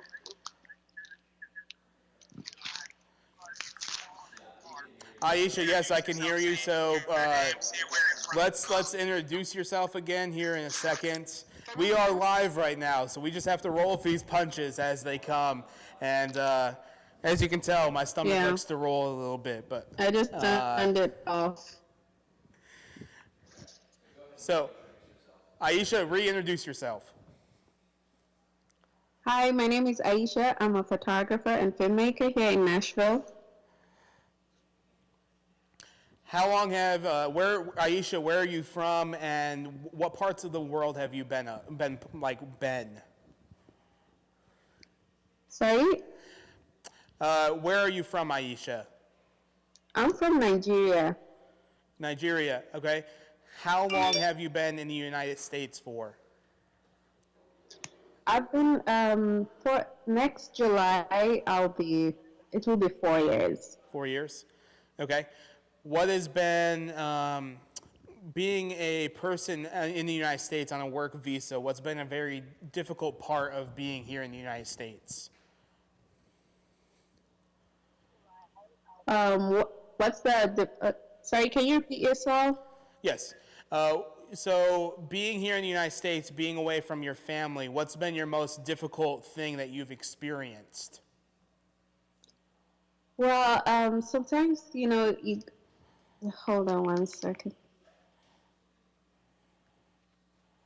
Yeah, sometimes when you're far away from your family, sometimes you need some support, something instantly, but you don't have anyone around. It's a bit challenging, and especially dealing with time difference. Maybe if you need something or you need to talk to someone, you have to wait like now 7 hours, so it's a lot. But then you get to adapt to it and, work things out. So what originally brought you here to the United States? Hello? Yes. Aisha, what originally brought you here to the United States? Well, it kind of just happened. So when I finished my master's, I was planning on going somewhere, just to travel experience, and it just happened like impromptu. And, sometimes you just have to go with life as it comes. Sometimes you have your plans that, if God's will says this, so you just go with it. So did you live anywhere else before you lived here in Nashville? You mean in the U.S.? Yes, in the U.S. I was in New York for some months, and then I was in Florida for a month, then I moved to Nashville. Okay, so you've been in Nashville for probably over 3 years now? Yeah, April will be 3. Okay, awesome, very cool. How long have you been doing photography and video work? I've been doing this quite a while, but when I was in school, I wasn't doing it professionally. But then, I'll say about getting to 5 years, I went into doing it professionally, like full time. What originally inspired you to get into photography?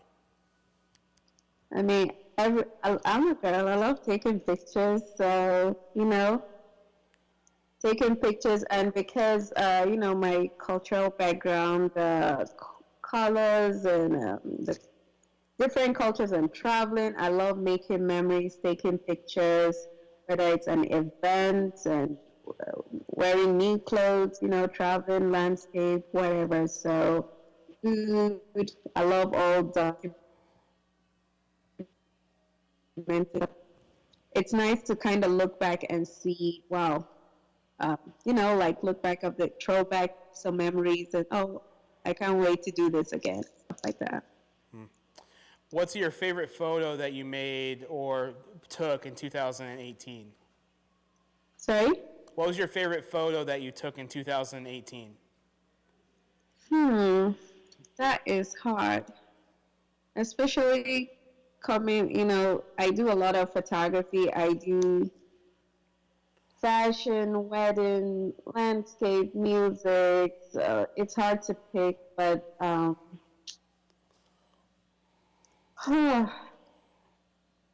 have to scroll and DM you one. Yeah, you could definitely DM us one, and we will feature that on our Xplr.Nash Instagram. Because you do so much in the photography world, weddings, fashions, landscape, architecture, food photography occasionally, what's your favorite subject to shoot? Sorry? What's your favorite subject to shoot?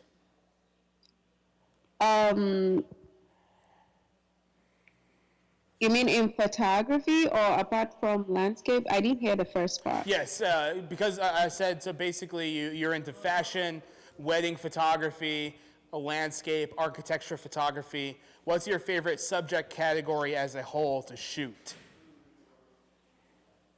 Okay. Okay, I'm not sure. Okay, let me just answer. I'm not sure what I heard correctly, but I love fashion because it lets me be creative. And with landscape, you see things in a different perspective.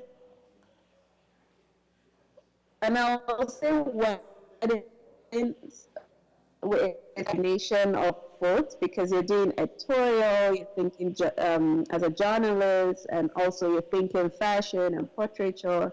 So it's kind of all in one. But I love fashion and editorial. It lets me be more creative. Where have you shot fashion photography? Mostly New York Fashion Week. It's one of my favorite events of fashion, so I love going there and shoot a lot of fashion photography because, New York is a city of fashion, and then another city is London and Paris. One of my favorites, shoot fashion. So with being here in America, you can't get your driver's license. So one of the things we wanted to talk to you about is transportation. What has been the hardest thing about transportation here in the city of Nashville for you? Oh my God, I wish there were lots of trains, just like New York and England. Do you feel it's really difficult for you to get around the city? Oh yeah, because sometimes when you take Uber, even if it's $5, it kind of adds up. So I wish I was really upset when they didn't go with plan. But even if they didn't do like different stops, let's say from Nashville to Franklin to Murfreesboro, Brentwood, it cut down some costs. Yeah, so you're traveling to all these areas, Murfreesboro, Franklin, Nashville, to take photos or to do a job, and it's ended up costing you as much as you're making that day. So that's very problematic. What would you say, what would you give as a recommendation for the city of Nashville to change in their transportation?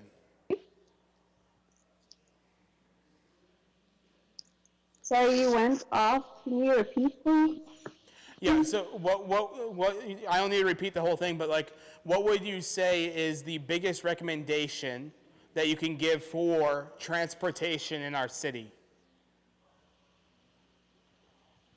Sorry, could you repeat? Yes. What's one change you would like to see for transportation in Nashville? At least for starter, let's have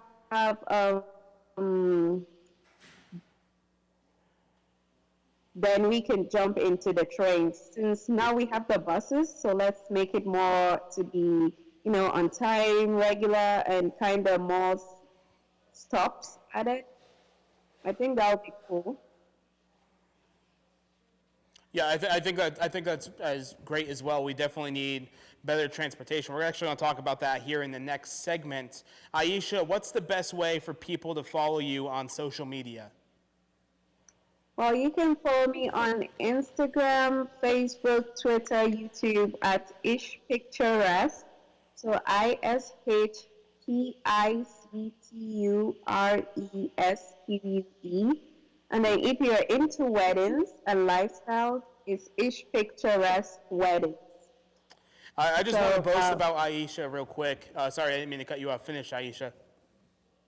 Sorry? Oh, go ahead and finish. Okay, I didn't hear what you said. Oh, I want to boast about Aisha real quick. She was my wedding photographer. She did an incredible job, so definitely go check out Aisha's work. That's going to be linked in the description below. Thank you so much, Aisha, for joining us on the live stream. We appreciate you taking the time to be with us tonight. Now go get some rest, because I know you're shooting a wedding tomorrow. I know. Thank you so much for having me. Wish I could be there. Bye. So that was Aisha. She was Amanda's and I weddings photographer. She did amazing, amazing photos, and I know I haven't really posted those on any social media platforms, but if you go over to my personal YouTube channel, I'm actually going to be doing a video where I review our wedding photos with my beautiful wife. And so go check out Aisha's work. So far, we've had Omar and Aisha. We have our third guest coming soon, but we're going to be taking a break here in a couple seconds. And it's dabbing time. So make sure to count how many dabs I do in this video. If you get this right, I will give you a hat. Hey guys, how many dabs can I do in a minute? Let's find out.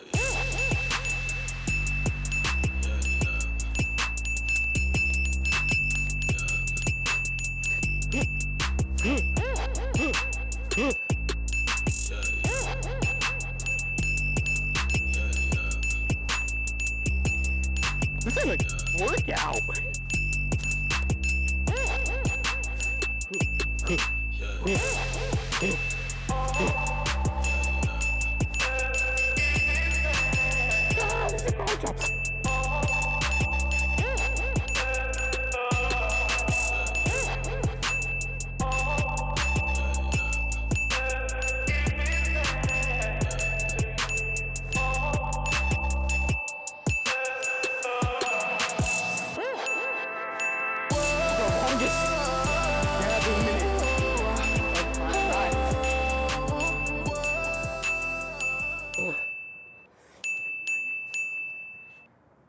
One of the biggest controversies here in the city of Nashville in 2018 is transportation.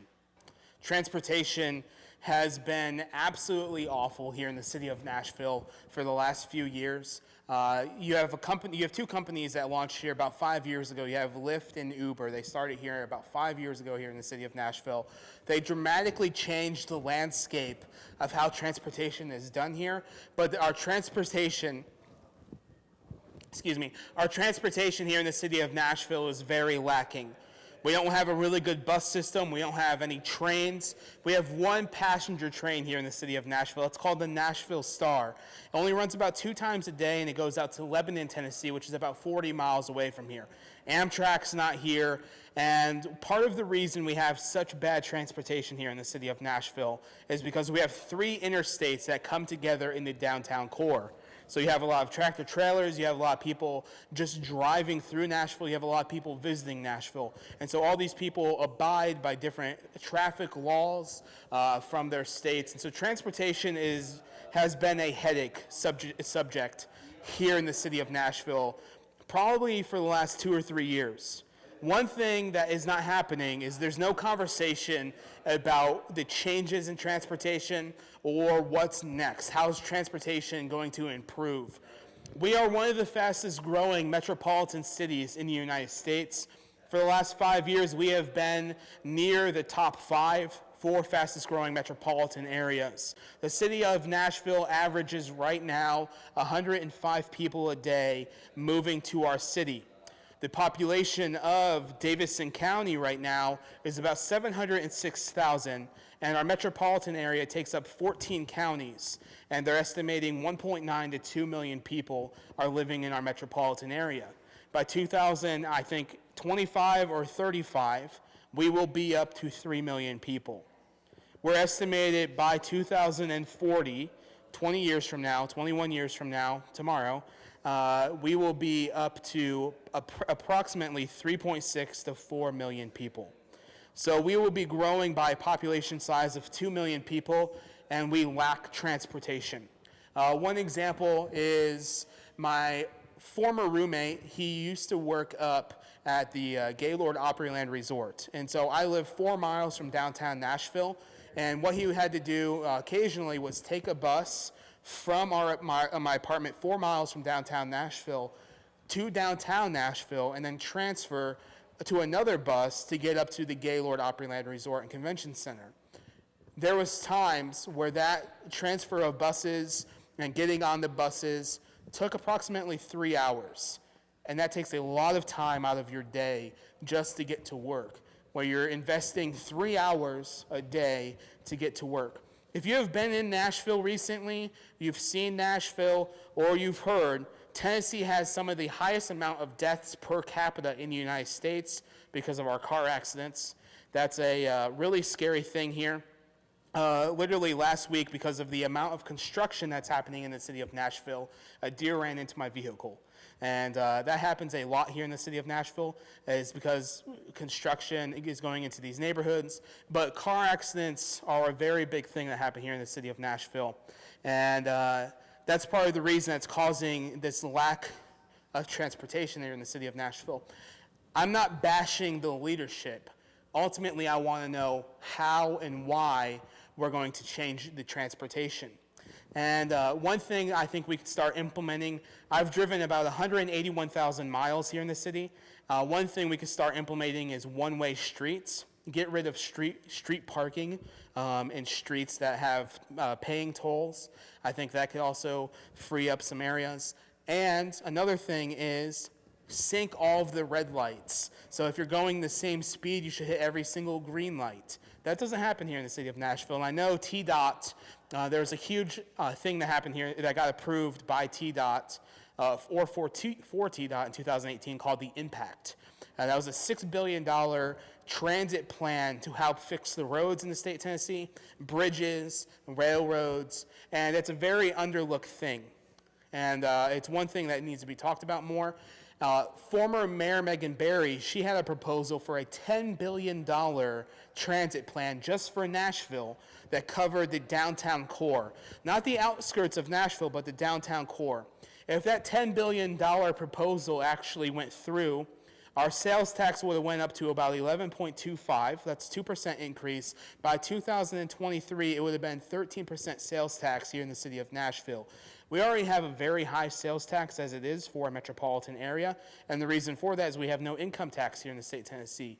But that $10 billion plan wouldn't have been paid off for approximately 30 years, 40 years, and that plan that we had in place or that got voted against would still put us at 20 years behind other major metropolitan areas like Seattle and Portland. And so transportation is a big subject category here in Nashville. You may have realized that with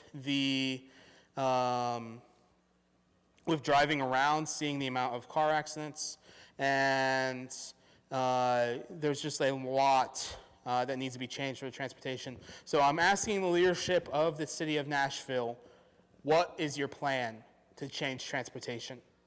What can we do as a community to come together to change this so that we're not like Atlanta? So coming up next is a great photographer here in the city of Nashville, and he has amazing, amazing work. I'm about to take a break real quick, and he's about to come on and join, and he's going to actually sit here with me in this blue chair that's next to me, and he's going to join, and great photographer, great work. He's planning on moving to New York City. He does some great street photography. So we're going to be bringing him on here. I'm going to take a break in about 2 minutes, a minute and a half. But we're getting him ready. We're getting him set. Awesome guy. So transportation. Let's talk a little bit more about that since I'm on the category subject. We need things to implement better transit. I believe one thing that can really help the city of Nashville is privatizing of transportation here in the city of Nashville, having private companies come in and offer transportation services. So Lyft and Uber, they've done a phenomenal job of offering transportation for all. The only thing that Lyft and Uber lacks is offering transportation for lower income families. And that's another controversial thing here in the city of Nashville, is there's a lot of lower income areas in our city that are getting priced out where people can't afford to live in those areas anymore.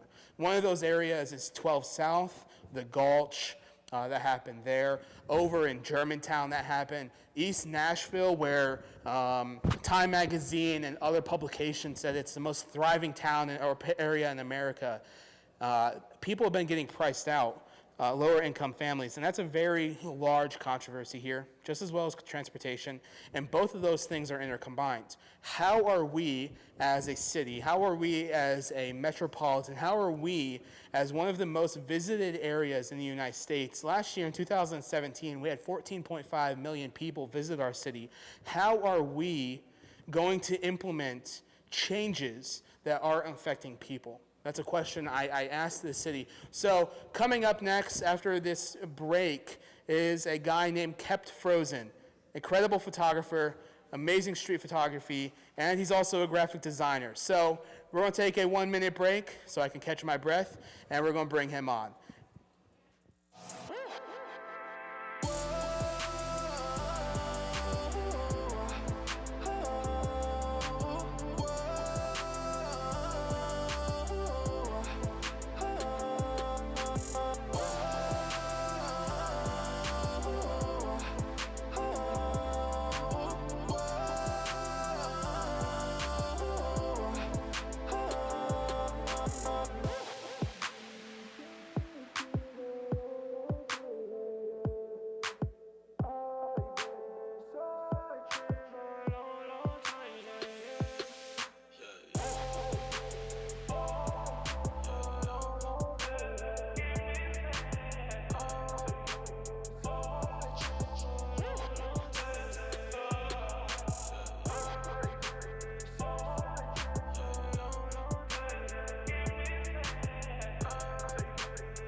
Guys, I'm here with my third guest of the live stream tonight. His name is Kept Frozen. That's his Instagram handle, Kept Frozen. Great street photography. He's also a graphic designer by trade. So, Kept, just introduce yourself. We're going to have a little one-on-one conversation. It's just you and I, and the cameras are here, but it's just you and I talking. Man, thank you for having me. Yeah, my name's Kept Frozen. Here in Nashville. I've been here most of my life, and yeah, I come from a creative family, you know, and a lot of business background as well. Whole family entrepreneurs, and everybody else is mostly graphic designers and illustrators. So I'm kind of like the 50-50.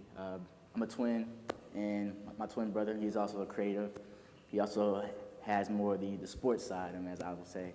But we both play sports, you know. I'm a soccer player as well when I want to be, but mostly just love being a creative and getting to the bag. That's what I like to say. Yeah. That's what I do. So that's me. What are some of your favorite things to create? I like my favorite things to create mostly is with photography. I love just going down the street shooting. Aside from just going out being in the streets where there's urban scape or landscape out in the nature, I like doing UI design. That's what I specialized in back in college.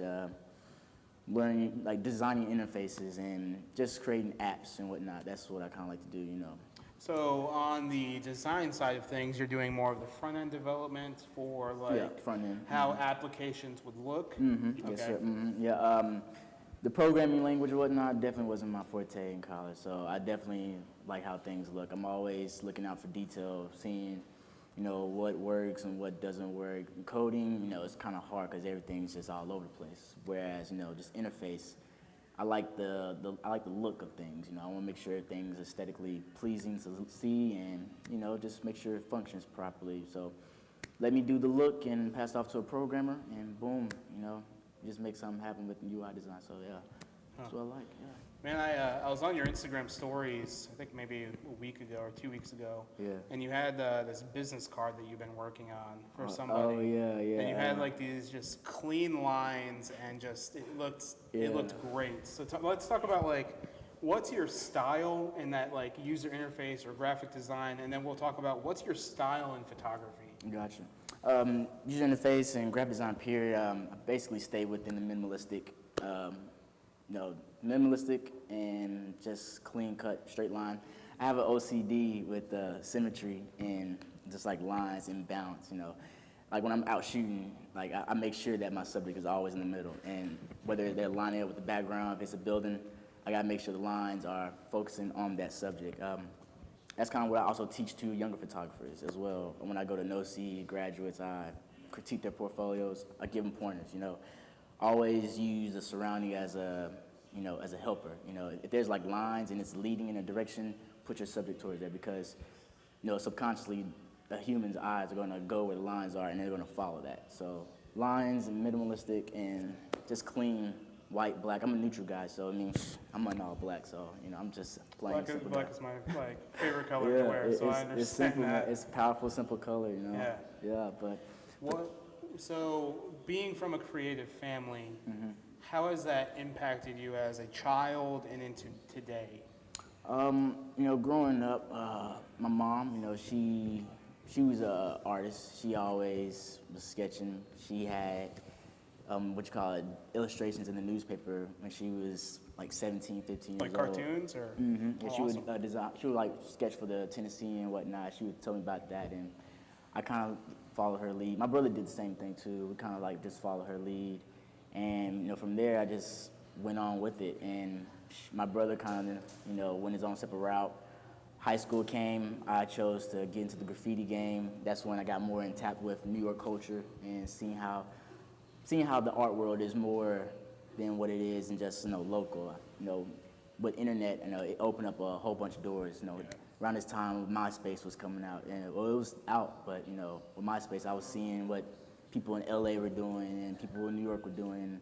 I was just open to a whole bunch of new art, and art definitely took over my life when I was a kid. So, and with the designs on our family, it definitely try to diverse ourselves. So I got so many cousins that illustrate and design. I tried to learn from them as well, and they learn from me as well. So we kind of just bounce each other with feedback. That's cool. But all in all, I just try to separate myself, and I know I probably might sound cocky, but I try to be like the head honcho, like the go-to guy in the family, because I always, as a kid, I always wanted to bring value to my family's name. So that's kind of what my mission still is today. But yeah. What inspires you daily to create? Ooh, man, I know us artists, we get that creative block so much. What inspires me? Basically, I try to remember my goals, remember what I, told myself ever since I was a kid. Keeping New York on my mental, keeping the lifestyle I want. I want to give my future kids a life that I never had. I want to give them opportunities that I never had, and just give them a life that a kid should have. I think and because I believe in living the best life, and I always I never wanted to settle for less. I wanted to make sure I got the best in anything I did. So that's kind of what always inspires me. I leave note cards around. I write everything down. One of my consultants, I learned from him over the summer. He told me every month write new sets of goals down, and I've been doing that constantly. And I always remember them, and I go back to them to remind myself to keep on track. And that's kind of what just keeps me to stay creating. What would be an overarching goal that you have for 2019? 2019, all in all goal, it would be, I know for run, it's going to New York. That's the main, but definitely going out of the country. I had plans to go to Iceland, hopefully this summer, because I was going to go in March, but people were saying it's best to go in the summer because it's not brutally cold. Yeah. But I got the gear for it, and I'm kept frozen. I love the cold. Yeah. So definitely, we're gonna see what summer. Hopefully, I can go to Iceland, and then after that, 2020, go to the Olympics. So that's what my goal is. Out of country. That's the plan. Like to take photos at the Olympics. I hope, but all in all, just to experience it. I just want to experience before I turn, old. Because I know the one in LA is gonna be like 2028, and I'm gonna be too old for that. And I know I'm gonna have a family by then. So I was basically just get out the way now. But yeah. Well, I could put you in touch with some people from the Olympics. Hey, I would definitely appreciate that. Yeah, I'll hook you up with that one. What's your favorite thing you created in 2018? Favorite thing? And I know that's hard. That because is like we definitely hard create question. so many different things. I would say, goodness, that is so freaking hard. Oh man, what Give us your top three. I would say definitely with my former marketing manager at my previous establishment, shooting for the rooftop, River on the Rooftop, along with iHeartRadio and sponsored by Freeland Auto. I was shooting with that and being able to dish out my content to the masses. That was a blessing in disguise. Cause I would have never been shooting BB Rexa, Alyssa Carr, I hope I said her name right, and a whole bunch of other artists like Bozzy and Max from Hell's Kitchen. It was a whole many artists, and I was just thrilled to just be there. The other one would be I would say Mercedes. It wasn't a paid gig. It was free though. It was free, but I was just fortunate to shoot along with my friend. Her name's Minnie, dope photographer, dope creative. Yeah, if you guys want to know her, you should go check her out. She's phenomenal. Do you know her handle? Her name is Minnie Morkey on Instagram. You can type in Minnie. If you're a Nashville local and you type in Minnie, M-I-N-I-E, you're bound to pop up in the number one. But she's a dope photographer. She inspires me on the daily. And yeah, so when she's plugged in with Mercedes, so we kind of went around and shot some stuff, and That's fun. And it was definitely a good experience. And shot a G-Wagon, and I was stoked about that. Cause I was never thought that I would touch a G-Wagon in my life. I don't like driving, so that's another reason why I want to move to New York. But because of whole transportation thing here in the city of Nashville. I hate driving. Car wnotes and insurance is why, But it's for safety reasons. But lastly, I would say summer, fall, August. It's been a slow season. I would probably say this personal campaign I did for CarMax. Did some little social media rebranding. I saw their social media page on Instagram. Thought it would need some revisions and whatnot. So I just took it upon myself to just create some, holiday content for this holiday and whatnot, and get different profile images. So that's what I did. So be my top 3 right there. That's cool. That's cool. What is driving you to move to New York City? Driving, oh man, I love snow. So I'm hoping I could fly up there in January, February well, I guess tomorrow, or whatever how you want to say tomorrow. it. But seeing snow, I want to take photos in snow. I'm not afraid of snow. Can I make a recommendation for you when you go to New York? What's up? Go to Tuffnanic Falls in Ithaca, New York. Ithaca, New York. Gotta remind me of that. Amazing falls. That's upstate, right? That's upstate. Okay. Yeah, that's like mid-state, upstate.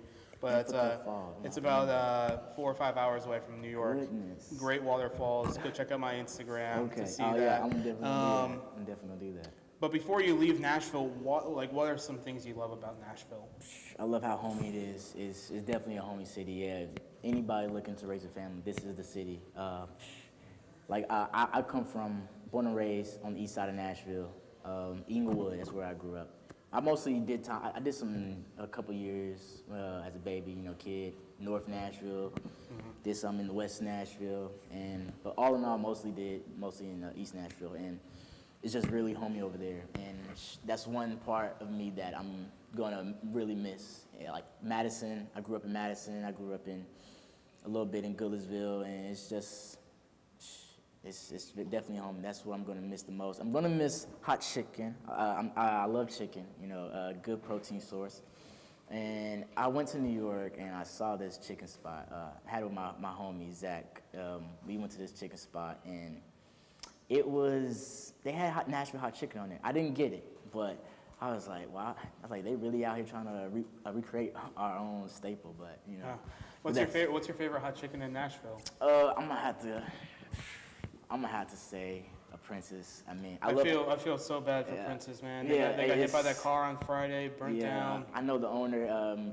I'm close to her. She's a sweetheart, and I saw that on the news. I was just like bummed about it. But I mean, thank God she has a second location. Yeah. But that East Side spot, that's definitely the staple. So we actually, to talk about hot chicken, in about 2 weeks, 3 weeks, we have our top hot chicken Most restaurant definitely. video coming out. Oh, okay. So that's a little pitch for you guys about our hot chicken. Oh, yeah. But why did you name yourself Kept Frozen? Man, everybody asks this. It's a funny question. I told my best friend. I told him and his mom the other day when I took their family photos. So this is how it started. I was young, very young. I'm not gonna tell people my age because I don't want anybody to know my age. But People already know your age, man. But I was young, and I'm still young. But I was working at Piggly Wiggly at the time. Okay. Still in college, and it was around closing time. So I was mopping the floor. I was in the meat. I was working at Piggly Wiggly right there on Gallatin Road, across from used to be Blockbuster. I was just mopping, and as a team member at Piggly Wiggly, we had to sort meats and make sure everything's nice and neat. And I got OCD. I got to make sure everything's neat before I leave the place. And I saw a meat just flipped over on his bottom side, and the bottom side was facing up, and the front side was on covered. So I saw the meat in the wrong spot, and I saw Keep Froze on the back. And because at this time I'm thinking about, man, I want to change my name. At the time it was Bronx03 because I was a graffiti artist and I had to hide my name and crap. So, but it was Bronx03, and I'm like, man, I need a different name. Everybody's coming up with these creative names.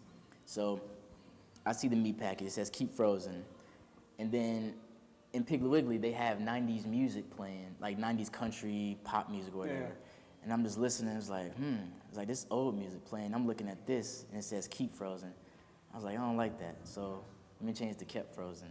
And then, so that's where Kept Frozen came from, just mopping in Piggly Wiggly. And then as time grew on, I became, this was, I kind of tied it into, the time I also started photography. I started photography December 2012. So, winter, it was at the end of December. So cold, Kept Frozen. And then also how I was also thinking how other people, they don't really shoot out in the winter time. A lot of photographers, they say, oh, it's too cold, or they go home real early.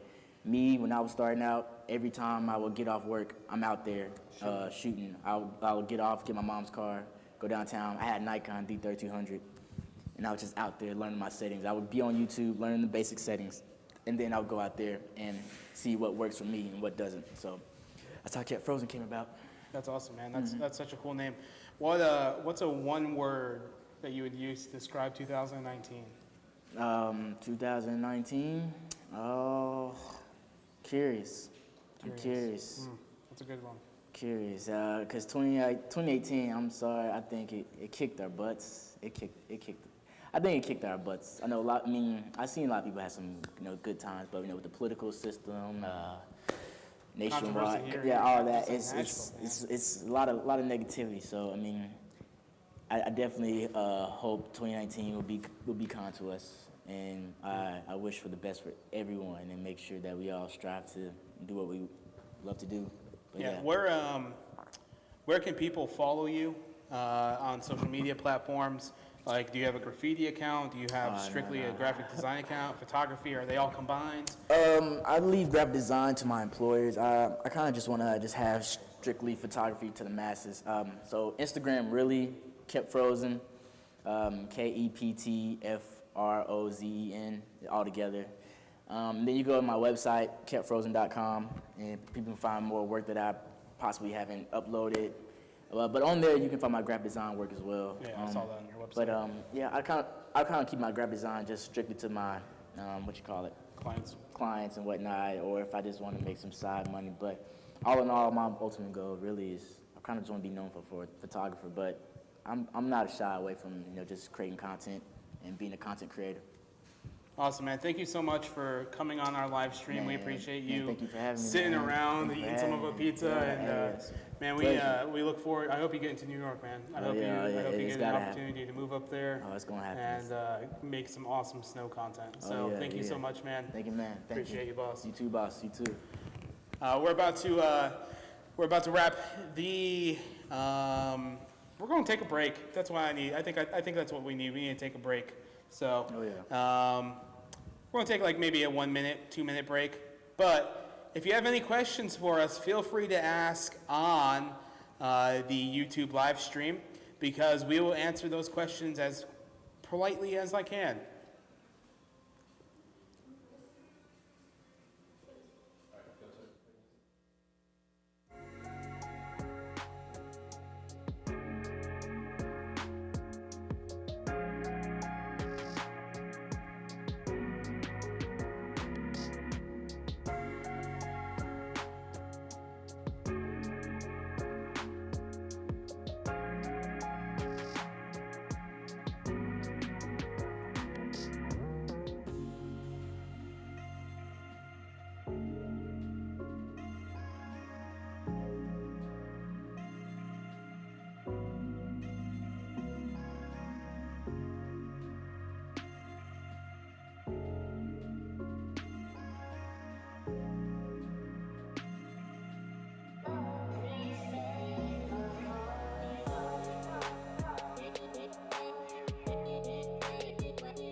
Why don't you leave me alone? You seem a bit confused. Oh, just need to be on my own, 'cause I know what to do. And I can't tell you how this fell through. I don't know at all. Spare me the words, I know that I can prove you. I can prove you wrong. I came with a different cadence. I pray for the situation, and I can't be infiltrated. Live for the growth that's incubated. Why all of my wins debated? Still tough to continue on. I know that you think I'm playing, you still can't admit you wrong. There is a different way. It's more than just getting paid. It ain't a conventional road. I'm thinking you know it slipped away. I'm needing it more than I ever have. Talking support that I never had. I realize you think there's a better path. Which will make me a better man? I know you think you helping, but just move along. No matter what you tell me, I'ma prove you wrong. Why don't you leave me alone? You see my big gun view. Oh, just need to be on my own, 'cause I know what to do. Hello, everybody. I'm Stuart Deming. We are here in Nashville, Tennessee, and we still have another 45 minutes or 46 minutes until New Year's happens here in Nashville. I'm bringing in my last guest for the evening, Mr. Marcos. Introduce yourself. I don't need to introduce you. You can go ahead and introduce yourself. My name is Marcos. This is what I look like. That's it.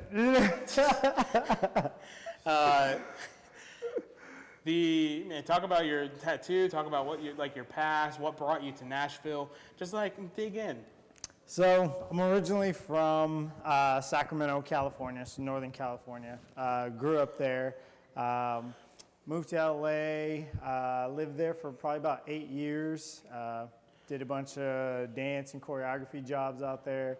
Got a little bit into filmmaking out there, and then went back home for a few months and just kind of regrouped and decided, you know what? I toured out to Nashville a few times, and I was like, I'm going to go ahead and I'm going to pick that place, and I'm just going to go live there and change it up and switch it up. So I chose Nashville, and here I am. In February, it'll be a full year, February 14th, Valentine's Day. I moved on Valentine's Day. That's a rough day to move. Yeah, right? What are you planning on staying in Nashville? Are you planning on moving back to LA? Not sure. That is a great question, and I will question mark that question because there's so many great things that have happened just in 2018.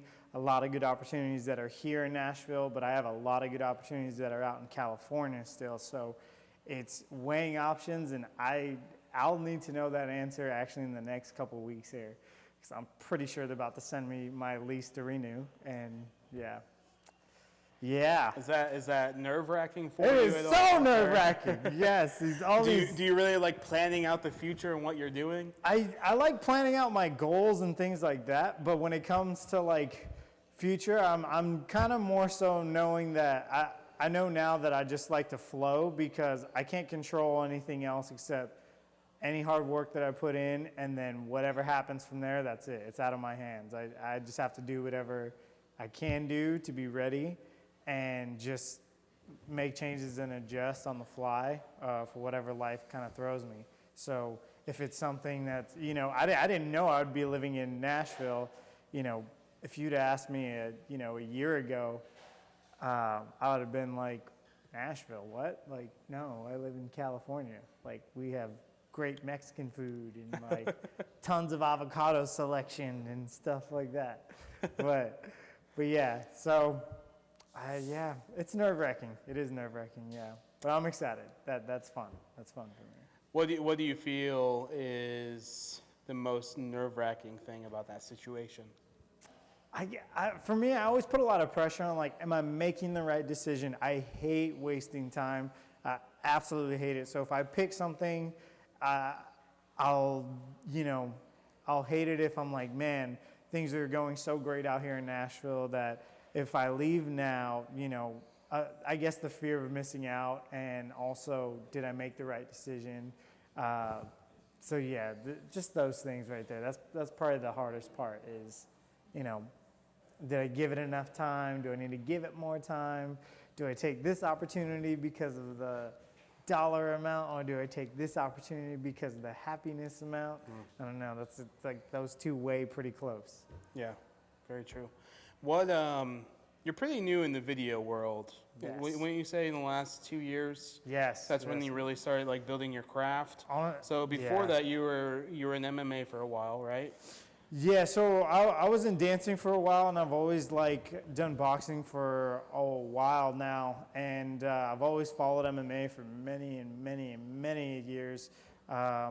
Trained for a lifestyle and everything like that, more of a hobbyist than anything. But I've been fortunate enough that I've been around like some of the biggest names in MMA.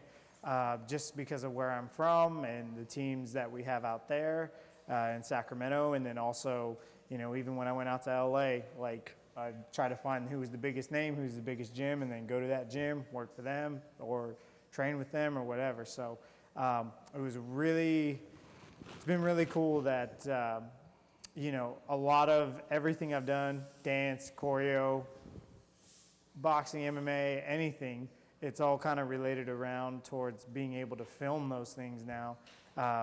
And yeah, I am pretty fresh. I feel like I'm just a baby at this. It's like literally, I'd say it's probably been a year, like a solid year where I'm like, yes, I'm Just doing building this. your craft Yeah, in, the exactly. video world. Yeah. Where can people find your dancing on YouTube? Oh man. I know who Dude, set that question up. If we just search that, if we just search your name, because I'm gonna mess up your last name. Oh man. Honestly, Maldonado. Yeah, Maldonado.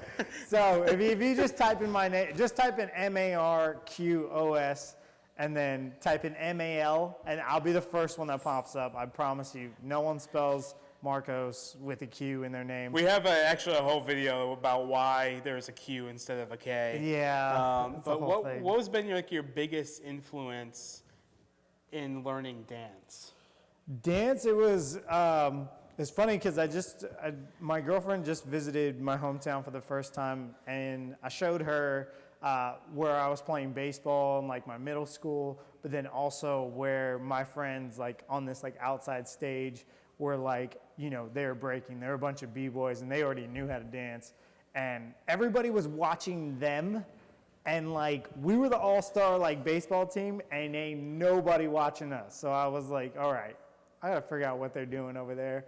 And I started messing with it, and I was like, all right, cool, I like this. No one has to force me to practice it. I'm just trying to do it on my own. And then I started watching music videos, and I started watching movies and like dance stuff, and it was pretty inspiring to see that like, whoa, like this is a job. Like people give you a check to like go and do this with like J-Lo or with like this person or that person. So yeah, kind of whatever I get involved in, whatever my passions, I get pretty hooked, and I go all the way in: video, boxing, or whatever, dancing, everything, anything. So I got asked for you to do a shout out to Stephanie real quick. So if you could just, I'm not sure who Stephanie is, but we're going to do a shout out. Just say thanks for being a fan or something. I don't know. But and then What's up, Stephanie? We'll come into the next question. How has dance and fighting influenced your creativity, especially in the way you produce video?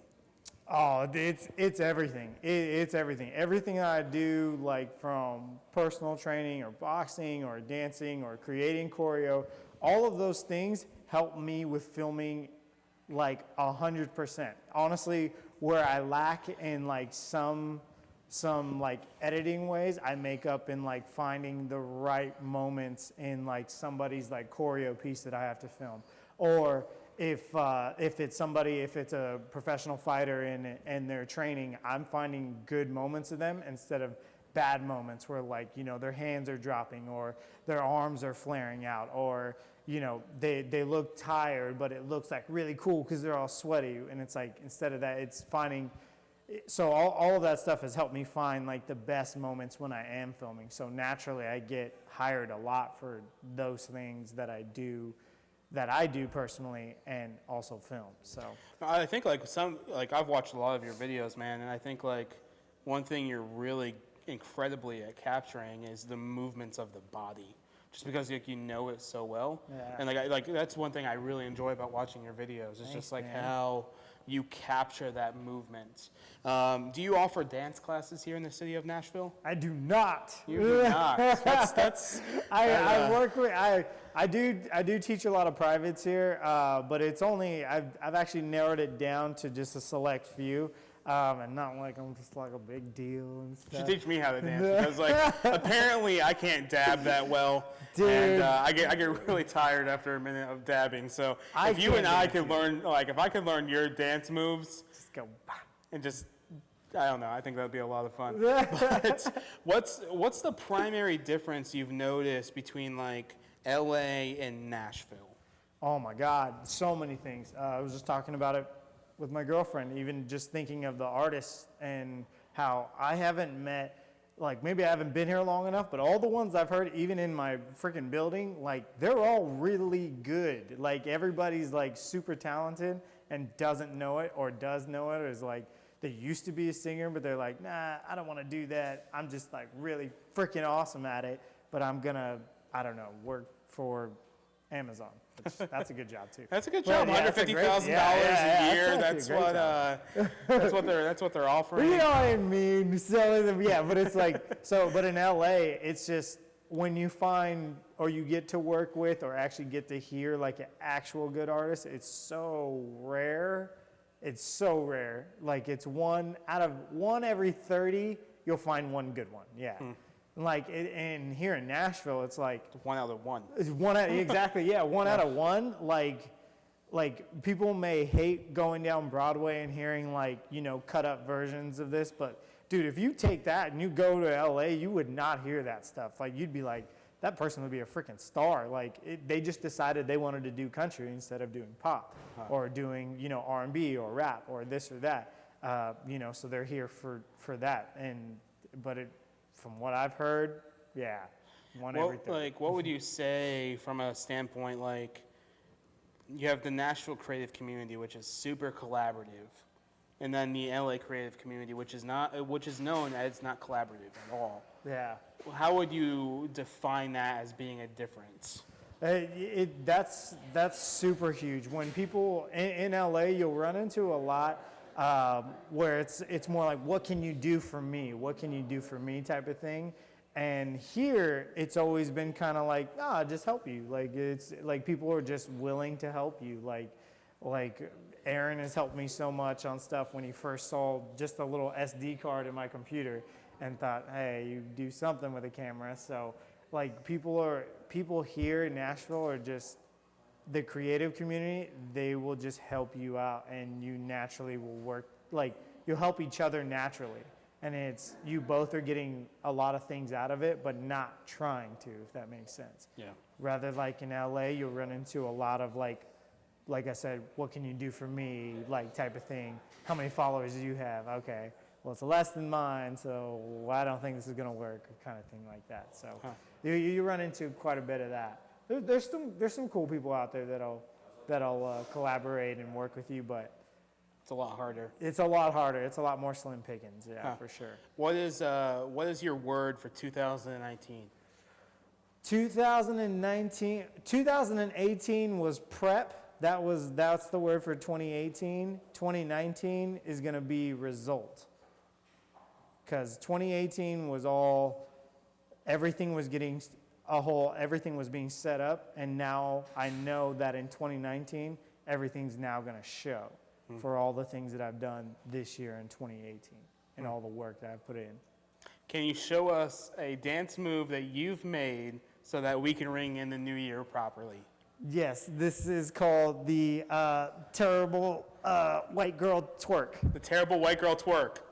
Oh yes, my old roommate and I, we actually wanted to develop a twerking school, and that didn't really happen. So a terrible white girl twerk. Yes, stuck in a small room. Like she can't like move like is a it lot. like a claustrophobic closet? Yeah, it's like something? a claustrophobic white girl twerk. Okay, you gotta make sure that your hands are on your knee, though. Yeah. I'll definitely try that one. Maybe after the new year, because we have a lot of... Now, teach us a real dance move. No, I'm retired, you You're guys. not retired. I saw you dancing the other day. I was getting paid to do that. I got $1 in my wallet right now. No, just for a real dance I'm not move. a stripper.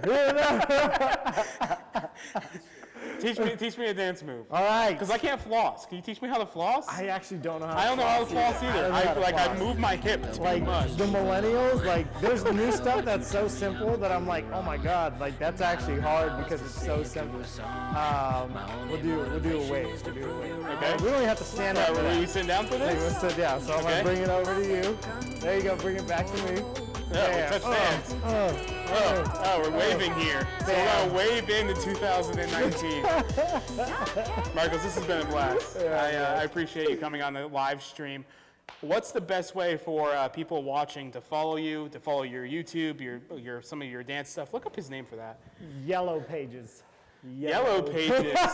Like taking the phone number and searching for you? Can you I need some imagine? video work done. Yes, Do I call yes. you in Yellow Pages? Bus stops, billboards, Yellow Pages, all those things are great for marketing. How much are you nowadays. paying for that? I'm just kidding. $100,000 a month? No, on Instagram, Marcos, MARQOS _ Maldonado, MALDONADO. Just type in MARQO. I'll be the first one that pops up. I promise.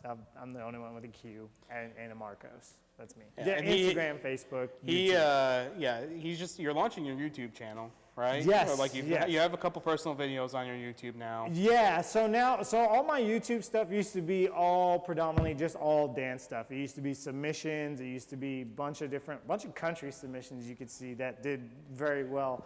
That was back when I was like in Los Angeles, and then there's some in there that got taken down from the artist, which sucks because they tweeted him out. So whatever. Anyways, but yeah, now I post a lot of different stuff, a little bit of travel vlog stuff, just some. Hey, he went to New York stuff. City. He has a good video from New York. that he Yeah, came out I with. just went to Tulum, Mexico. Check that one out. That one's cool. I haven't watched that one yet, but I'm looking forward to it. So give him a follow. Marcos, thank you so much. Talking about dancing, we're about to take our next commercial break. And if you guys guess the amount of times that I dab, you could win a hat. Only to one person, though, because I'm only giving away one hat. But we're also, after the commercial break, if you did our giveaway video on Friday, we are announcing the winner to that. Our giveaway, we're doing 3 months of co-working space at Serendipity Labs in downtown Nashville. We have $50 of Manny's House of Pizza. We're also giving away some merchandise. So we are giving away technically 2 hats, a beanie and a Nashville themed t-shirt. So let's go count those dabs for me. If you guys get it right, you can win a hat. Hey guys, how many dabs can I do? Let's find out.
Hey guys, I am back. I'm Stuart Deming of Xplr Nash. This has been a fun 2.5 hours. Can you believe it's been 2.5 hours since we've been doing this live stream? It's been going by so fast. I just want to throw out one more time. Make sure to go follow us on social medias. We want our content to be exposed to as many people as we possibly can. Our content is made for people who have lived in Nashville all their lives. It's also made for people who are visiting the city for the first time, and it's made for people moving here or just moved here. So our content is literally made for everybody. And there's a variety of videos for things to do, budget-friendly activities, free things to do, best state parks within 60 miles. That's one of the videos that we watched tonight. I need a sip of water. I'm talking a little bit too fast, but all right, so I got a little sip of water, get the mouth a little bit wet again. But some of the other videos we've came out with is the top hot chocolate videos, top pizza video, which we're actually going to watch here in a couple minutes. Pizza in the city of Nashville is an interesting topic, but we'll talk about that here in a few minutes. But the thing I really want to focus on right now is back on Thursday, I'm putting my foot up because I'm getting comfortable, but back on Thursday, we did a giveaway video. We announced the giveaway on Instagram and on YouTube. The giveaway that we are doing right now is a 3-month access pass to a co-working space in downtown Nashville at Serendipity Labs. That's where Erin and I work out of. Serendipity Labs is, they have multiple facilities. Excuse me. Serendipity Labs has multiple facilities all over the country. We're giving away 3 months of co-working space at the downtown location. If you haven't noticed, if you've gone to either Erin or my Instagram, you may have seen some great photos coming off of the 30th floor of the LNC building. That is part of Serendipity Labs. The 3-month of co-working space is approximately valued at, I think, $1,200 or so. And so that's a good giveaway. And then we've also partnered with Manny's House of Pizza, which Manny's House of Pizza has the second best pizza here in the city of Nashville, according to me. The first best is Joey's House of Pizza, and Joey and Manny's are brothers. Manny's House of Pizza you could find in the arcade, which we have a whole video about the arcade. You can go watch that and learn, and also watch our pizza video. You can watch that here in a couple minutes. But $50 to Manny's House of Pizza. And the third thing we're giving away in the giveaway is merchandise. So a nice little flat bill hat, Xplr. We're also giving a Xplr beanie away because it could potentially get cold. And we're giving away Nashville themed Xplr t-shirts. You can get all of that merchandise at www.xplr.life. Another thing I want to talk about before I announce the winner of the giveaway. Go to our Patreon page, please. We make free content for you guys. All of our content that we make, we want you to take action. We want you to take ownership of. So go to our Patreon page, give us $5 a month just to say thanks. Give us $500 a month, you get executive prints. Or if you give us $15,000 at a one-time gift, I will fly to wherever you are and I'll give you a high five.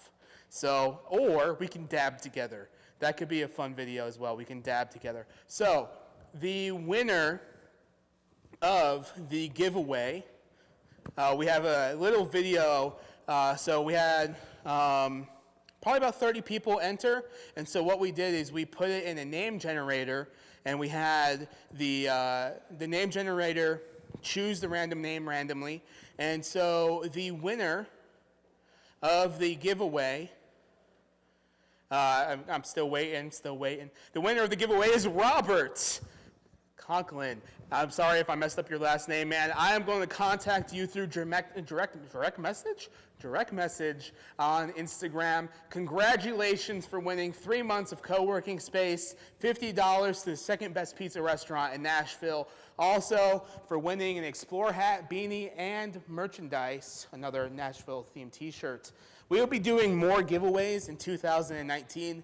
One of the giveaways I really want to do, this is just a teaser, but there's conversation of doing a giveaway of a helicopter ride around the city of Nashville. That's a lot of fun. So let's talk about pizza for a second. So we just gave away, Robert just won our giveaway, the $50 Manny's Pizza gift certificate. And let's talk about pizza for a second. Pizza in the city of Nashville is it's a hard topic because there's not a lot of good pizza. I'm very biased. I'm from upstate New York. I grew up around pizza. But my top 5 are going to be in this video we're about to watch, and that's the top pizza video here in the city of Nashville. So if you're interested, watch this video. It's about 5 minutes. The city of Nashville isn't really quite talked about because we're not in the pizza capital. New York City is the pizza capital of the world. And Chicago, they're having some really good pizza and pizza world coming out of Detroit right now. And so Nashville's not really talked about in the pizza world, but we do have really good pizza. So I'm from upstate New York. Some of you guys all know that. And upstate New York was surrounded by pizza. I grew up with pizza. Like I worked in kitchens with pizza. And so I've been around pizza my entire life. I'm very biased. Guys, guess what our top 5 videos are in the comments on our live stream. We'll reveal that in the video. Make sure to watch.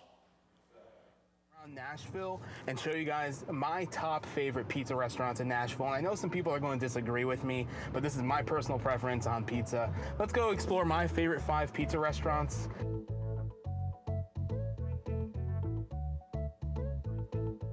Hello everybody, Stuart Deming here of Xplr Nash. Follow us on Instagram, subscribe to our YouTube channel. This is our top pizza restaurant video in Nashville. Our top 5 in pizza. Coming in at number 1 is Joey's House of Pizza. Opened in 1999 here in the city of Nashville. This is considered one of the best pizza restaurants in town, and definitely one of the most visited from outsiders coming into Nashville if they are looking for a slice of pizza. Joey's, they have some weird hours. They only open Monday through Friday, 11 a.m. to 3 p.m. So they're very limited in their hours, but their pizzas are amazing. You may have to wait in line about 30 minutes to get a slice, but their pizza, oh, so good. So Joey, his brother Manny, who's featured in this top 5 pizza video, they're from Brooklyn, New York, and so they make some good traditional Brooklyn style pies. And they're my favorite pizza restaurant in the city of Nashville. And I just love, because I'm from New York, upstate New York, and I love the attitude there. I just love the food.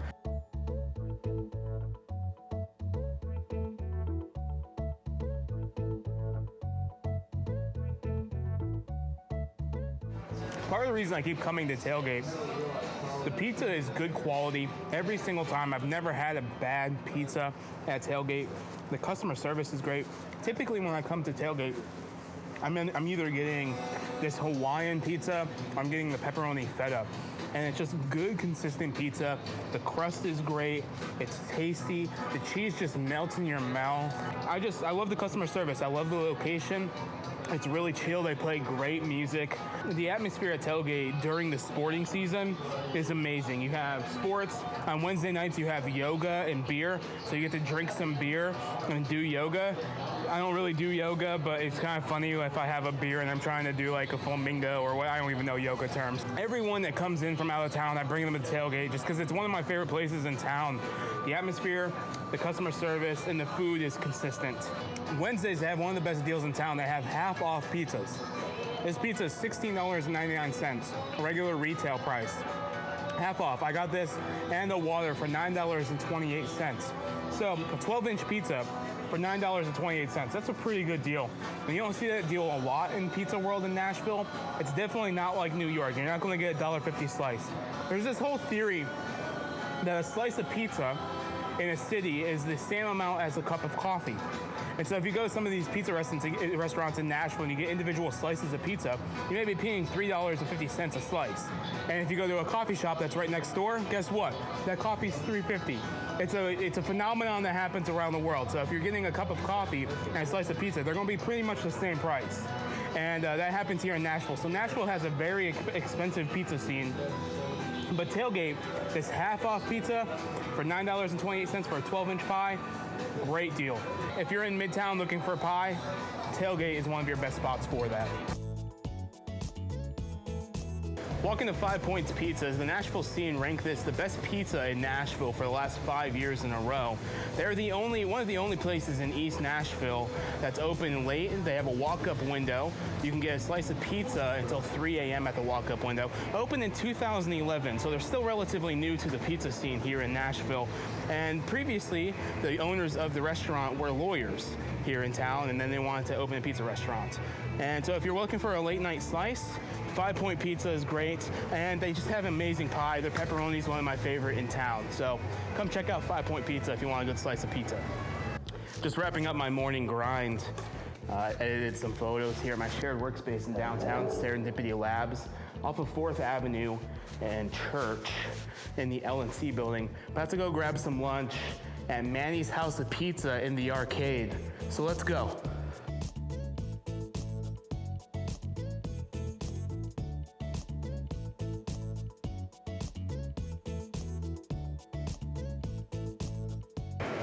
So, standing in the arcade, you can check that video out here to your left. The arcade was built in 1902. It was originally an indoor mall. On the top floor, you have art galleries.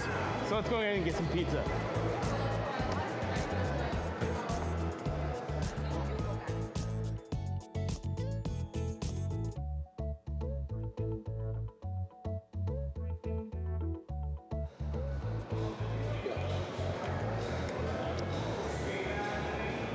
Just walked over to the arcade, got one of my favorite slices of pizza in town at Manny's House of Pizza right behind me. Amazing pizza, amazing cannolis. If you're looking for a slice of pizza in downtown Nashville, this is hands down the best place for pizza in downtown Nashville. And the arcade is a really cool historical place. It's really busy for lunch. So Manny's is only open during the time that the arcade is open, which we will link the hours below for that. So what makes Manny's different than other places in downtown Nashville is, first off, Manny's is from Brooklyn, and I'm dripping sauce. Him and his brother Joey, they moved here about 20 plus years ago from Brooklyn, so they've been making pizza their entire life, and it's just a good New York style slice.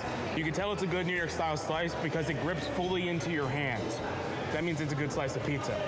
You don't want those bigger ones where it's overhanging and then it just dips, because you want to fold your pizza and you want to be able to bite it like this.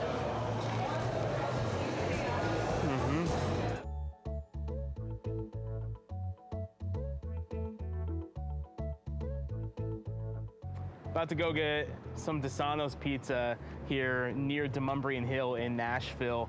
This place is awesome. They get all of their ingredients freshly flown in from Italy every week. So if you're ever looking for a true pizza from Naples, Italy, this is the place that's closest to that in Nashville. So let's go in and get a pie.